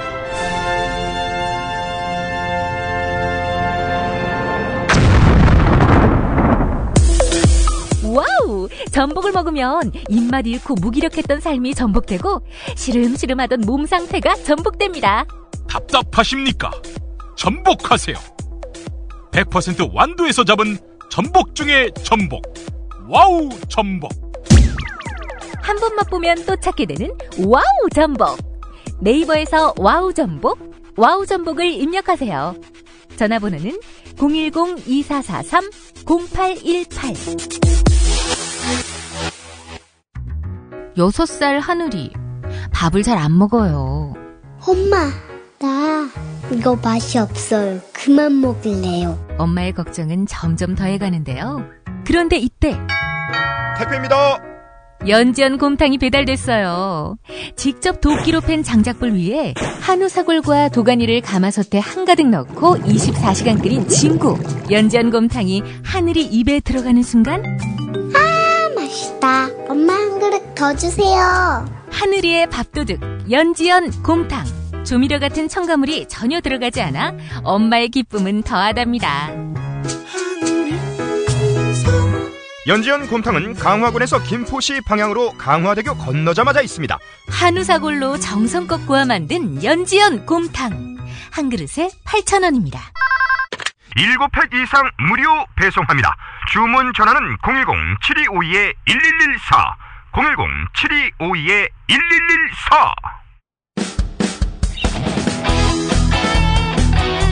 당신이 알아야 할, 또 우리 공동체가 알아야 할 뉴스, 김용민이 챙겨드립니다. 지금은 제1부 뉴스 매거진과 함께하고 계십니다. 경제의 속살 들여다보겠습니다. 오늘도 민중의 소리 이완배 기자와 함께합니다. 이완배 기자님. 네, 안녕하십니까. 예, 이재용 삼성 부회장이죠? 아직 직함이. 예. 자, 이재용 부회장 며칠 전에 의문의 일패를 당했습니다. 예. 서울고등법원에. 예. 삼성물산 합병 과정에서 네. 그 절차적 문제가 있다라는 그 예기치 못한 판결을 받는 바람에 한 방을 먹었는데. 네. 자, 이재용을 위해서라면 네. 삼성이 이번에는 삼성 SDS를 쪼개기로 했다. 이 소식이 들려왔더군요. 그렇습니다. 예. 참 이게 제가 이 소식이 이제 지난주 금요일 날 들렸었는데요. 제가 이 토요일자로 말씀을 못 드렸던 게 예. 굉장히 복잡하더라고요, 내용이. 그래서 예. 시간을 좀 두고 봐야 될 것 같아서 주말 내내 쳐다보다가 예. 대충 이제 줄기를 파악하고 났더니 이제 이 정도면은 몰염치를 넘어서 이제 안면볼수 수준입니다. 그러니까 노무현 대통령 말씀대로 이 정도면은 막가자는 수준이 아닌가 싶을 정도로 황당했습니다. 예. 이게 지금 말씀 주셨듯이 고등법원으로부터 제일모직 삼성물산 합병 과정 절차에 대한 부당 판결이 나온 지 지금 얼마 되지도 않았지 않습니까? 그런데 예. 이 와중에 물밑에서 삼성그룹은 삼성 SDS라는 거대 기업을 또 지금 반으로 쪼갤 예정을 추진을 하고 있었다는 이야기인 거거든요. 예. 문제는 기업을 쪼갤 수는 있습니다. 그런데 이게 상식적이면 이해가 되는데 이건 아무리 생각을 해봐도 이것 역시 이재용만을 위한 쪼개기일 가능성이 너무 높습니다. 예. 그래서 저는 지금 삼성그룹이 미친 것 같습니다. 예. 그러니까 국민 여론, 법적인 판단, 염치, 체면 지금 다 던졌습니다. 온갖 황당한 방법을 써서 이재용 발밑으로 회사를 쭉 정렬하는 데에만 몰두를 합니다. 이게 이 정도면은 정상적인 그룹이 아닌 겁니다. 저는 이게 도대체 왜 이러나. 이게 삼성이요, 사실은. 제가 추정이긴 합니다만 이번에 타깃이 된 삼성 SDS가 시가총액이 무려 11조 5,293억 원짜리입니다. 근데 이게 한참 잘 나갔을 때는 40조 가까이 됐었던 회사입니다. 엄청나게 큰 회사입니다. 근데 지금 이걸 또 반으로 쪼개서 여기저기 걸레처럼 만들어서 붙인다는 건데 이게 제 추정입니다만 삼성이 원래 이렇게까지 무대뽀는 아니었었어요, 원래요. 예. 근데 요즘 하는 짓을 보면 완전히 미친 수준이거든요. 정말로 이게 제 추정입니다만 제 느낌에는 어쩌면 이건희 회장 건강이 진짜 악화된 게 아닌가 싶은 생각이 듭니다. 아하. 예, 이게 아니라면은 지금 이 분위기에서 심지어 그 재윤경 의원이 이 고법 판결을 가지고 삼성이 부당하게 얻은 이익이 얼마냐 이것도 발표까지 하셨더라고요. 야당 의원이 이걸 계산해서 타깃으로 놓고 발표를 하는데 이걸 추진하고 있다는 게 상식에 맞지가 않죠. 그러니까 이제 고법 판결은 의외였기 때문에 한 방 맞았다고 생각을 한다면 그래서 추진을 하고 있었다고 하면 이걸 공시에서라도 엎었어야 되는데 그냥 발표를 해버립니다. 예. 그러니까 이게 제가 이럴 수밖에 없는 이유가 이건희 회장 건강상의 이유가 정말 심각한 게 아닌가. 그러니까 이제 이재용 부회장이 증여세를 물어야 되는 시점이 온 게 아닌가. 아하. 저는 이런 생각이 들 정도였어요. 지금 이 발표를 보면서요. 예. 근데 실제로 이제 SDS를 어떻게 쪼개느냐 이건 굉장히 복잡한 금융공학이어서요. 그렇게까지 자세히는 말씀드리지 않겠습니다. 제가 지금 기사에는 자세히 쓰고 있는 중인데요. 녹음이 끝나고 나면 아마 출고를 할 거고 예. 방송이 나올 때쯤이면은 기사에는 나올 텐데 예. 이 말로는 설명이 조금 어려운 대목이 있어서 제가 오늘 방송으로는 큰 줄기만 말씀을 드리겠습니다. 예. 우선 과정은 이랬습니다. 이미 증시에서 관련된 소문이 6월 1일부터 나돌았습니다. 삼성 SDS가 반으로 쪼개진다는 소문이요. 그래서 이 소문 때문에 이틀 동안 예. 이 회사 주가가 10% 가까이 폭락을 합니다. 근데 보통 이렇게 소문 때문에 주가가 폭락을 하면 예. 거래소가 사실이냐 소문이 사실이냐 이렇게 묻습니다. 이걸 조회 공시 요구한다고 하는데요. 예. 그래서 한국거래소가 조회 공시 요구를 했고 이건 무조건 답을 해야 됩니다. 법적으로요. 그렇기 때문에 삼성 SDS가 이에 대한 답변을 3일 금요일 날 내놨는데 최대한 간단히 답을 하긴 했어요. 어떻게 답을 하냐면 사업을 부문별로 분할하는 방안을 검토하고 있다. 이렇게 공시를 합니다. 근데 이건 증시에서는 백발백중 들으면 금방 합니다. 분할하겠다는 얘기인 겁니다. 이거. 아, 예, 예. 그러면 이제 SDS를 쪼갠다는 겁니다. 어떻게 쪼개느냐? 방법이 하나밖에 없습니다.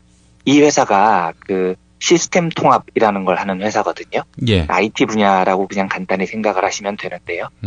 요 IT 분야에서 매출이 한 70% 정도가 나옵니다. 근데 의외로 이 회사가 엉뚱하게도 물류라는 게 택배, 물건 옮겨주는 거거든요. 예. 물류를 합니다, 이 회사가요. 근데 이게 매출의 한 30% 정도를 됩니다. 그러니까 되게 이상한 두 분야가 합쳐 있는 거죠. IT하고 물류가요. 네. 그러면 쪼개면 이렇게 쪼개야 됩니다. IT하고 물류를 쪼개는 건데 보통 상식적으로는 이 회사 매출 비중이 IT가 한 70% 되니까요.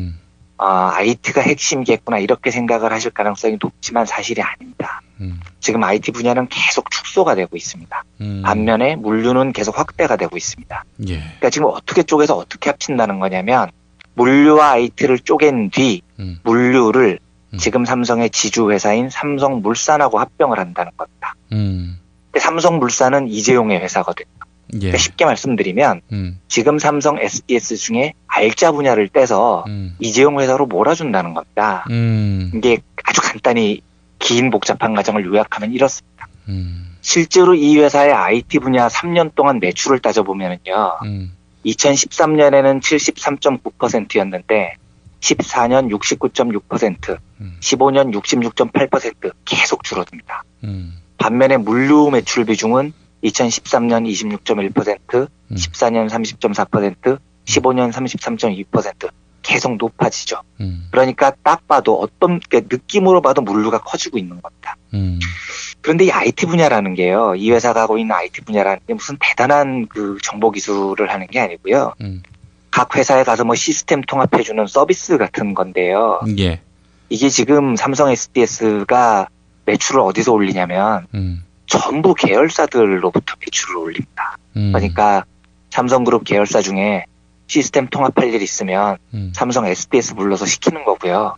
삼성 SDS는 그냥 앉아서 돈 번 겁니다. 그러니까 몰아주기라고 하죠. 계열사 간 몰아주기로 회사가 큰 거거든요. 예. 매년 공정거래위원회로부터 지적을 받습니다. 삼성 SDS가요. 그런 몰아주기가 너무 심하다는 거죠. 네. 그러니까 지금 앞으로 보면 상식적으로 SDS의 IT 분야는 더 커지기 어렵습니다. 공정거래위원회가 이대로 놔둘 수가 없어요. 이재용도 이걸 알고 있는 겁니다. 그러니까 삼성 SDS를 포기하기로 마음을 먹은 것 같습니다. 제가 보기에는요. 포기하기로 마음을 먹는데 그냥 깔끔하게 포기를 하는 것도 아니고 포기를 하는데 알짜 분야는 빼서 삼성물산 내가 갖고 있는 회사에 옮겨놓고 버리겠다.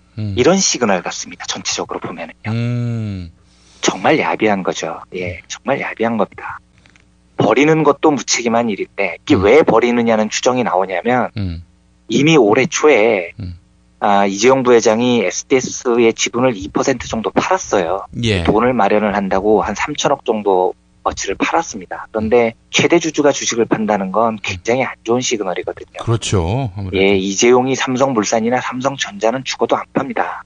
그런데 돈 필요하다고 삼성 SDS를 팔았다는 건 이 회사는 버리는 카드로 쓰겠다는 주장이 그때부터 나오기 시작한 겁니다. 아하. 그런데 아니 버릴 거면 그냥 버리든가요.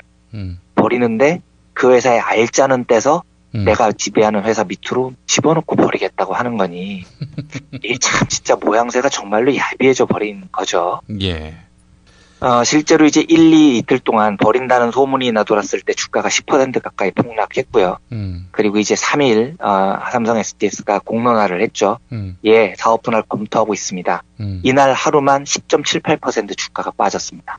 그래서 단 3일 만에 시가총액의 4분의 1, 약 3조 원이 날아갔습니다. 그러니까 이 엄청난 손실을 지금 주주들이 보는 겁니다. 그러니까 주주들이 지금 격렬하게 반응을 하는 겁니다. 이미 주주들은 소액 주주들이 모여서 그 온라인상에서 반대 서명 운동을 벌이고 있고요. 그리고 이 방송에 나가는 7일이죠. 7일에는 삼성 SDS 본사 앞에 가서 시위를 한다고 합니다. 아하. 그러니까 뭐 참을 수가 없는 거죠. 버리는 것도 열받는데 알짜를 지가 빼가지고 버린다. 이건 뭐 진짜 양아치 짓이니까요. 주주들 입장에서는 참을 수가 없을 겁니다. 어이구 정말 이거 엄청난 이건 쓰레기 짓인데요. 황당한 짓이죠. 근데 문제는 뭐냐면 예. 제가 국장한테 보고를 했더니 국장도 똑같은 질문을 하던데 문제는 뭐냐면 예. 이걸 막는 방법이 여론밖에는 없는 겁니다. 법적으로는 막을 수가 없어요. 막는 방법이 없습니다. 그러니까 황당한 거죠. 야, 이게 이제 더 좀 도덕적으로 따져보면은요. 예. 삼성 SDS라는 회사의 역사를 살펴보면 이 회사는 지금 이재용이 쓰다 남은 저금통, 요즘 공화국 논평에 자주 나오는 뭐 쓰다 버린 콘돔 이런 식으로 버릴 수 있는 회사가 아닙니다. 이 회사는. 예, 이렇게 취급할 회사가 아닌 것이요.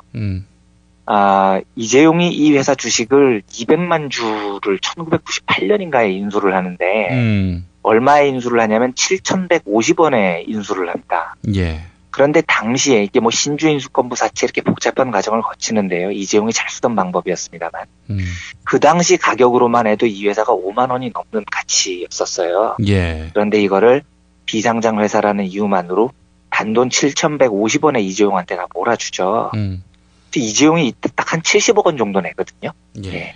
70억 원 정도 냈는데 70억 원으로 이 회사 200만 주를 홀라당 삼킨 다음에 이 삼성그룹이 이 회사를 엄청나게 키워줍니다. 15년 동안. 일감 몰아주기로요. 네. 그래서 이 회사가 상장을 할 때 2014년 11월에 상장을 하는데 이재용이 70억 원 투자한 돈이 2조 8,492억 원으로 불어납니다. 그러니까 이게 이재용 저금통 같은 역할을 한 회사였던 거예요.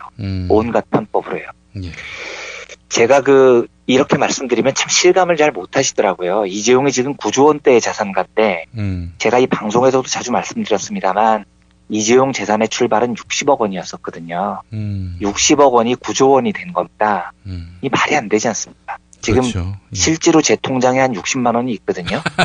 예, 근데 이게 9억 원이 됐다는 거예요. 비율로 따지면.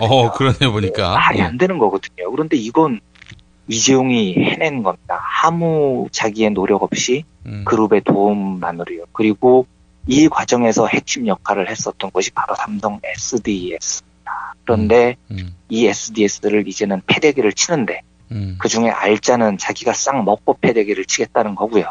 예. 그리고 이 시나리오가 실현이 되면 무슨 일이 벌어지냐면 삼성물산이라는 회사요. 예. 제가 종종 말씀드렸지만 이재용이 직접 지배를 하는 그 회사 말입니다.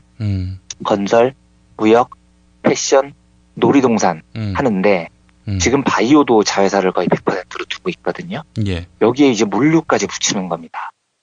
이 회사 이름을 영어로 제대로 부르면 삼성 패션 컨스트럭션 엔터테인먼트 인터내셔널 바이오 로지스틱스가 되는 겁니다. 개그가 되는 거죠. 외국 사람들이 들으면. 이게 회사라고 볼 수 없는 지경이 되는 거죠. 예. 오로지 이재용 돈 벌어주기 위해서 이 짓을 하는 겁니다. 소액주주들 피해도 막대할 거고요. 하여튼 저는 이걸 주말에 쭉 분석을 해보면서 힘이 쭉 빠지더라고요. 참 고법 판결이 난 지 얼마가 됐다고 이렇게 거침없이 또 하나 11조짜리 회사를 쪼갤 생각을 하고 있는 걸 보면 진짜 얘네들이 국민을 호구로 생각하는 거죠. 안중에도 없는 겁니다. 예, 여론 따위는 신경도 안 쓰겠다는 거고요. 예. 그런데 제어할 방법이 없습니다. 이게 환장할 노릇인 거죠. 예. 일단 그 삼성 SDS를 포기한다고 봐야 되는 겁니까? 정리하자면. 저는 거의 그럴 거라고. 예, 거의 그럴 거라고. 망하든지 뭐 어디 딴 데 팔든지. 예, 그러니까 SDS라는 회사를 망하게 한다기보다도요.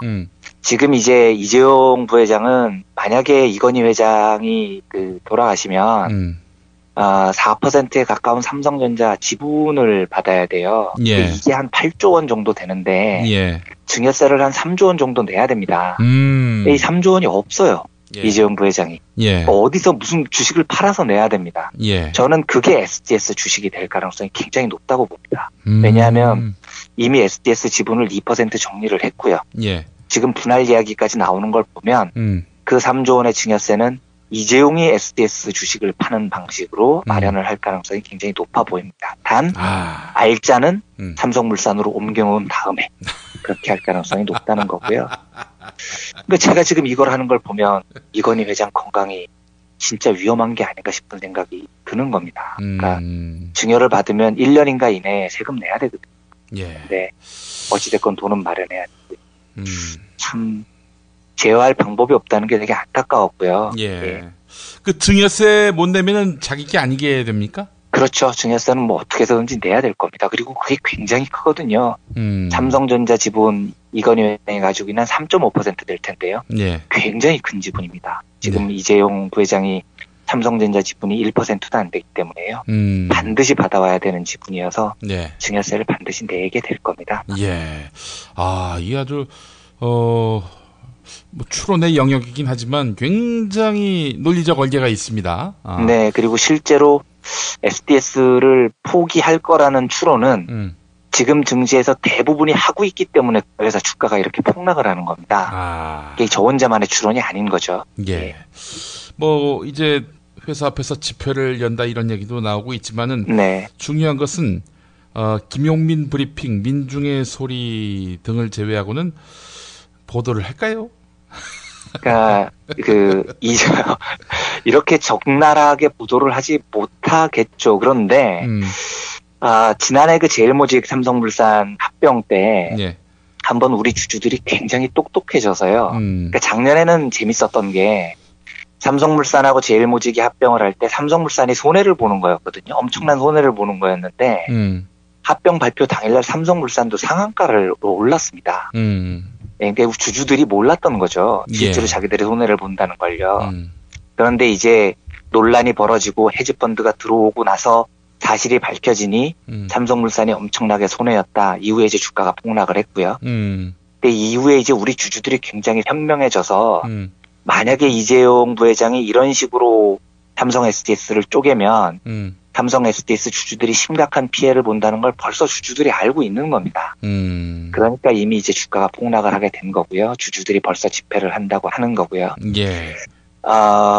예전처럼 언론들이 아예 생각하고 있기는 조금 어려울 겁니다. 그런데 물론 뭐 보도를 삼성한테 불리한 쪽으로 하지는 않을 것 같고요. 예. 예.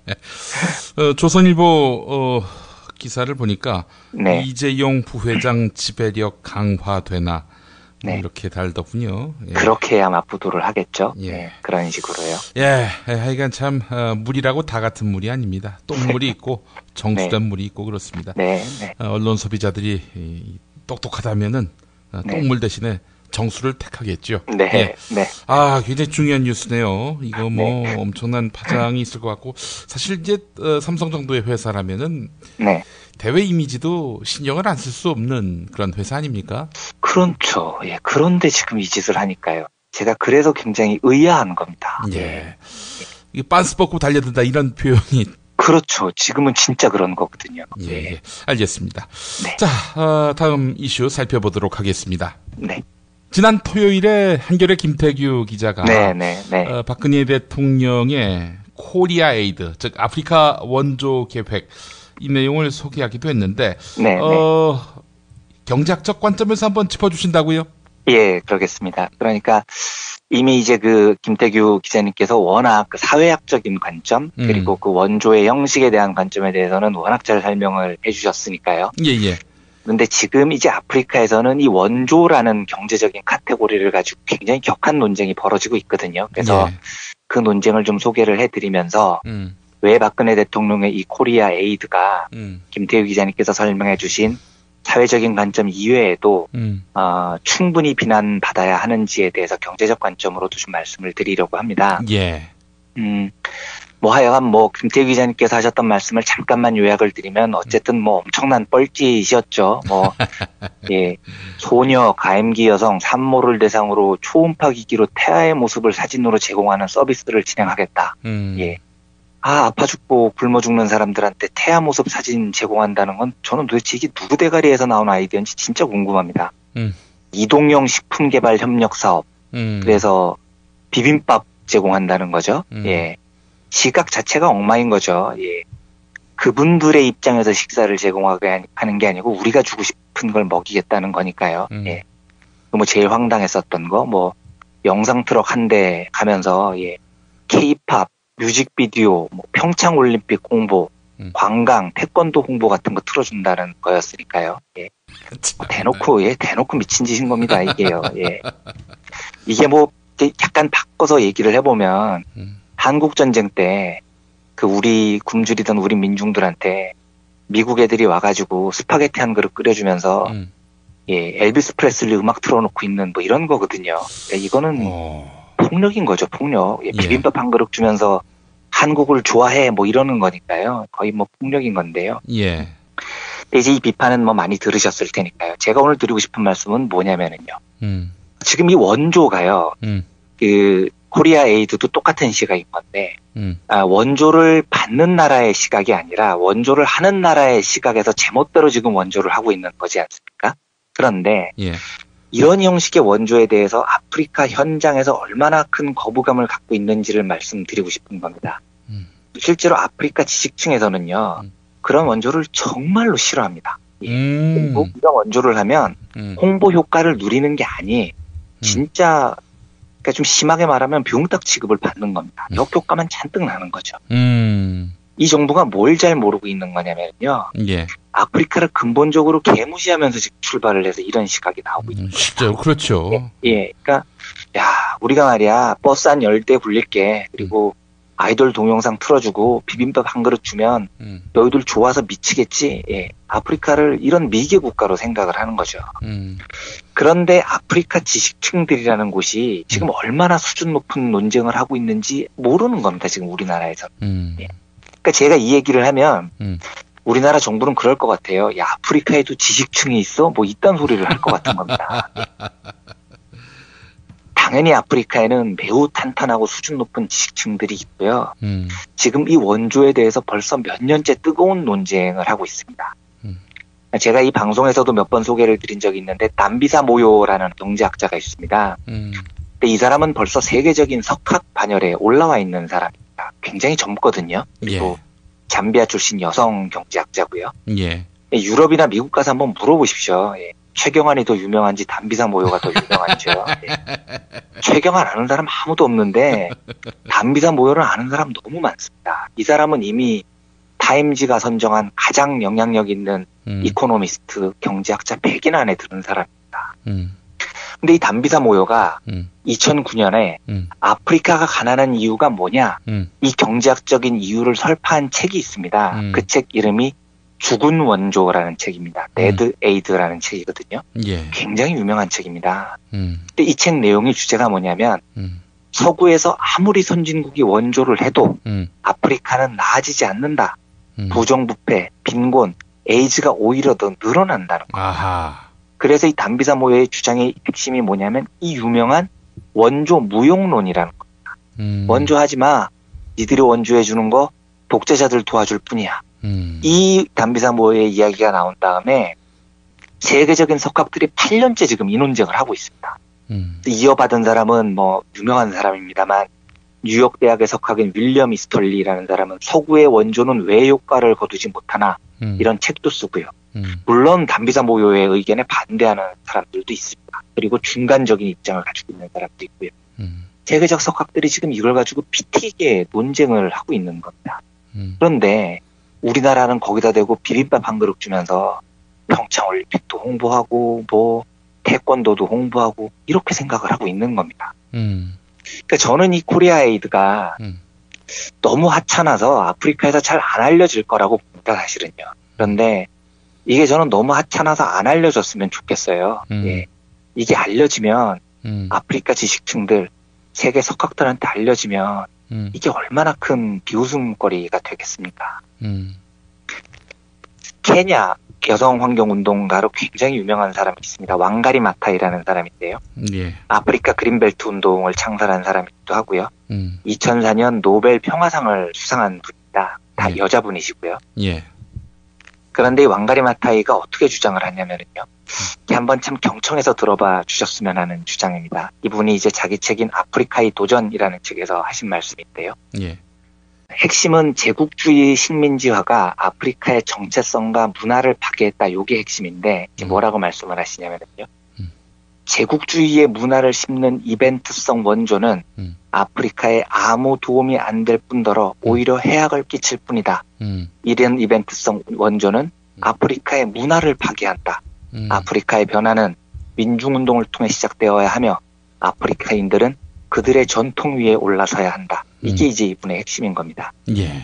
여러 서구의 국가들이 아프리카를 쟁탈하기 위해서 원조를 퍼붓고 있죠.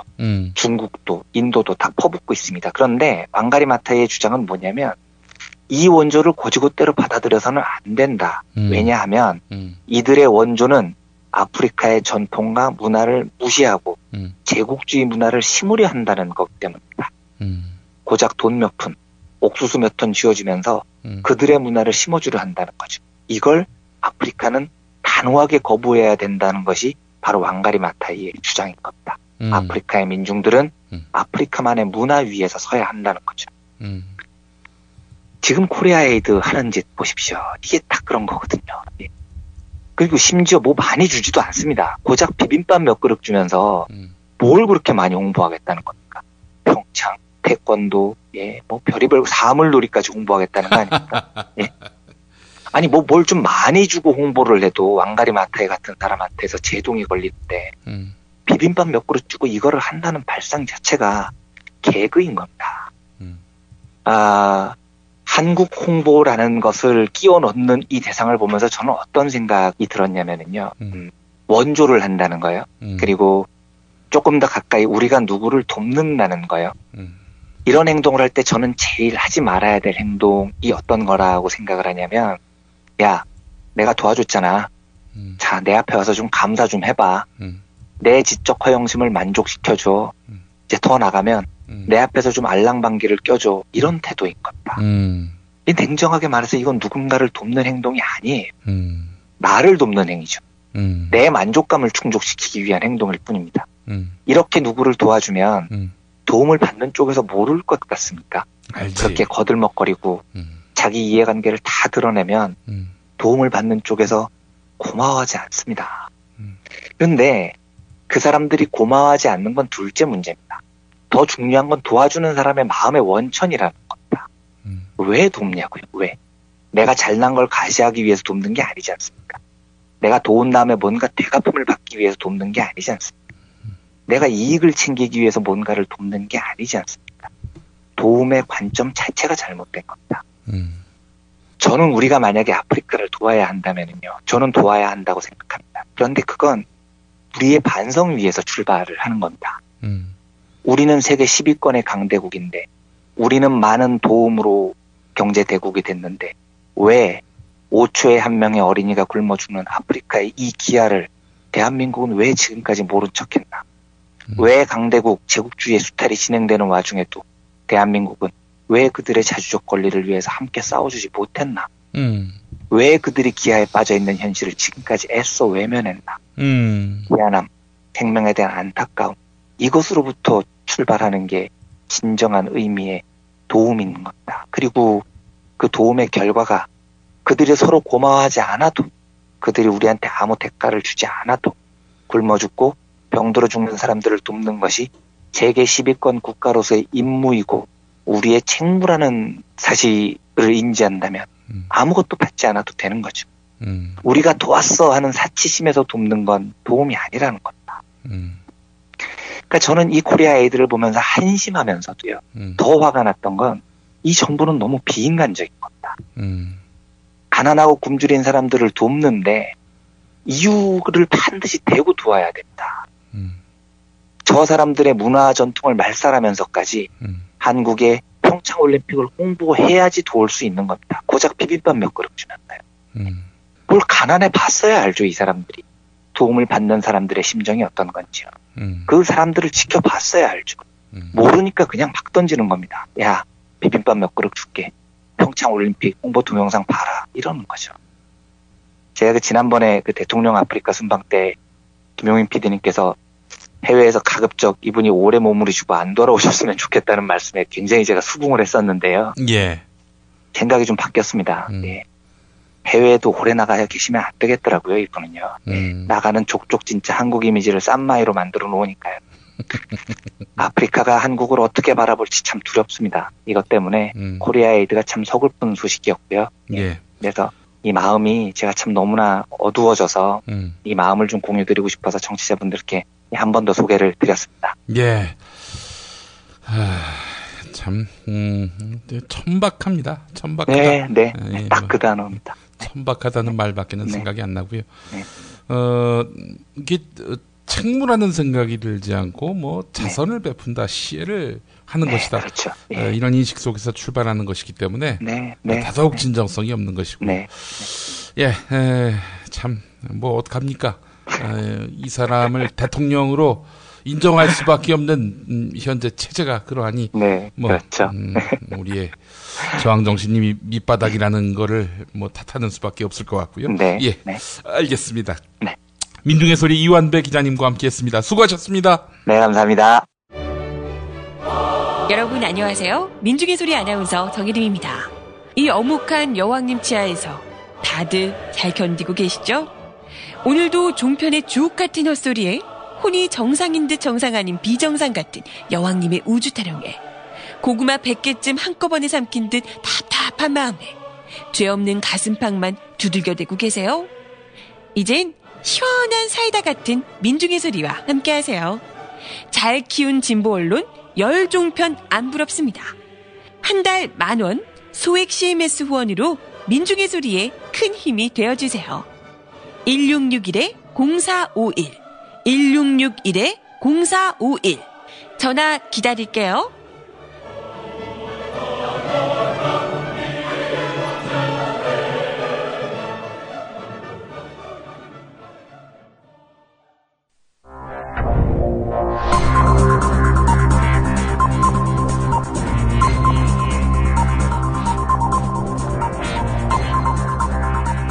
공화국 논평. 할 줄 아는 건 외교밖에 없으신 박근혜 동지께서는 링거 투혼이 빛나는 프랑스 방문을 비웃고 조롱하는 자들에 대한 강도 높은 국가적 중대 조치를 취하실 계획을 표명하시고 구체적인 공격 방침을 제시하시었다. 경애하는 박근혜 동지의 단호한 결심은 날이면 날마다 해외 순방을 해서 단 한 군데의 중소기업이라도 해외 판로를 개척해 주려고 애쓰는 박동지의 숭고한 뜻을 묵살하는 자들에 대한 격한 분노의 표시다. 박동지의 프랑스 순방에 대한 본국 국민의 관심을 높이기 위해서 프랑스 하면은 뭐가 생각나세요?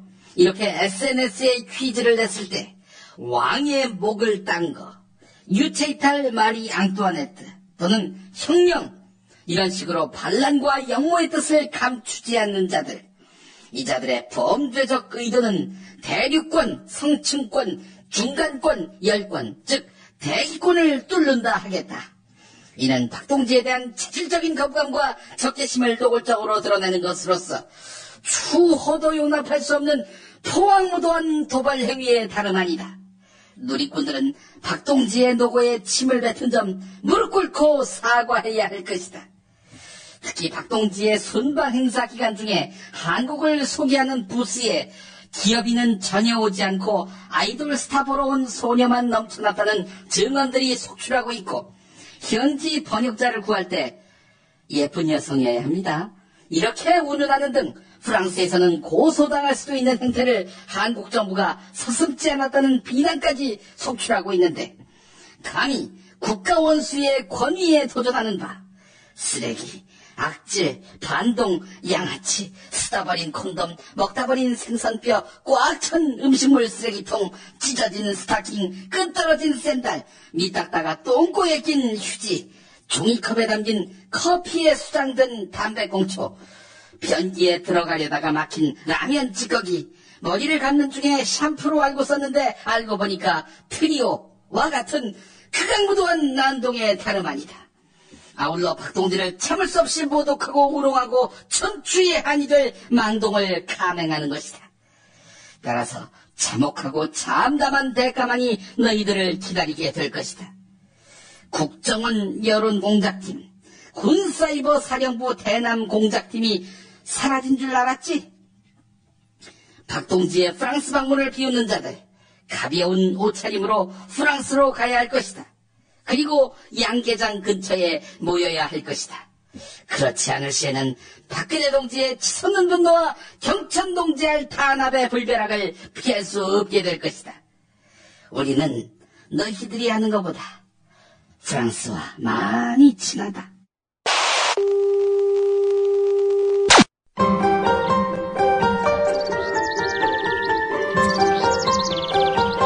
오늘의 날씨. 화요일인 오늘은 서해상 고기압의 가장자리에 들어서 전국에 가끔 구름이 많겠습니다. 낮 최고 기온은 21도에서 28도로 어제보다 높을 전망인데요. 미세먼지 농도와 오존 농도는 전국 모든 권역이 보통 수준을 보일 것으로 보입니다. 스위스에서 모든 국민에게 기본소득을 보장한다는 내용을 헌법에 담을지를 묻는 국민투표 결과 80% 가까이가 반대해서 부결됐습니다. 이와 관련한 한겨레 사설 일부를 전해드리면서 뉴스 매거진 마무리할까 합니다. 반대표가 많았던 것은 이런 방식으로는 국가 재정 운용에 큰 문제가 생기고 근로 의욕을 떨어뜨릴 수 있다는 우려가 컸기 때문으로 보인다. 하지만 현재의 제도가 사람들로 하여금 자신의 보람과 공동체를 위해서가 아니라 오로지 생계를 위해 일에 매달리게 하고 공장 자동화 등으로 점차 일자리가 줄어드는 추세에도 대처하지 못하게 한다는 문제인식은 그대로 살아있다. 사회보장 수준이 지극히 낮은 우리나라에서는 도입이 하루가 시급하다. 일자리의 질은 계속 나빠져서 빈곤계층이 늘어나고 가계의 소득이 늘지 않고 부채가 늘어서 소비 침체가 구조화하고 있다. 청년 실업은 젊은이들의 잠재력을 사장시켜서 나라의 장래를 어둡게 한다. 최저임금 인상, 청년 실업자를 수급 대상에 포함시키는 실업급여 확충, 노인 기초연금 강화가 시급하다. 상생의 길을 벗어난 공동체는 퇴락하고 만다. 네, 우리의 현실이 상생의 길에서 많이 이탈했다는 얘기지요. 괜히 헬조선이란 말이 나올 리 있겠습니까? 국민소득 부결로 쾌재를 부르는 한국의 보수 정치인, 보수 언론들이 있습니다. 이 자들은 우리에게 지금처럼 비루하게 살라, 그 길밖에는 없다, 이렇게 말합니다. 우리는 여기에 동의해야 합니까? 뉴스 매거진 마치겠습니다.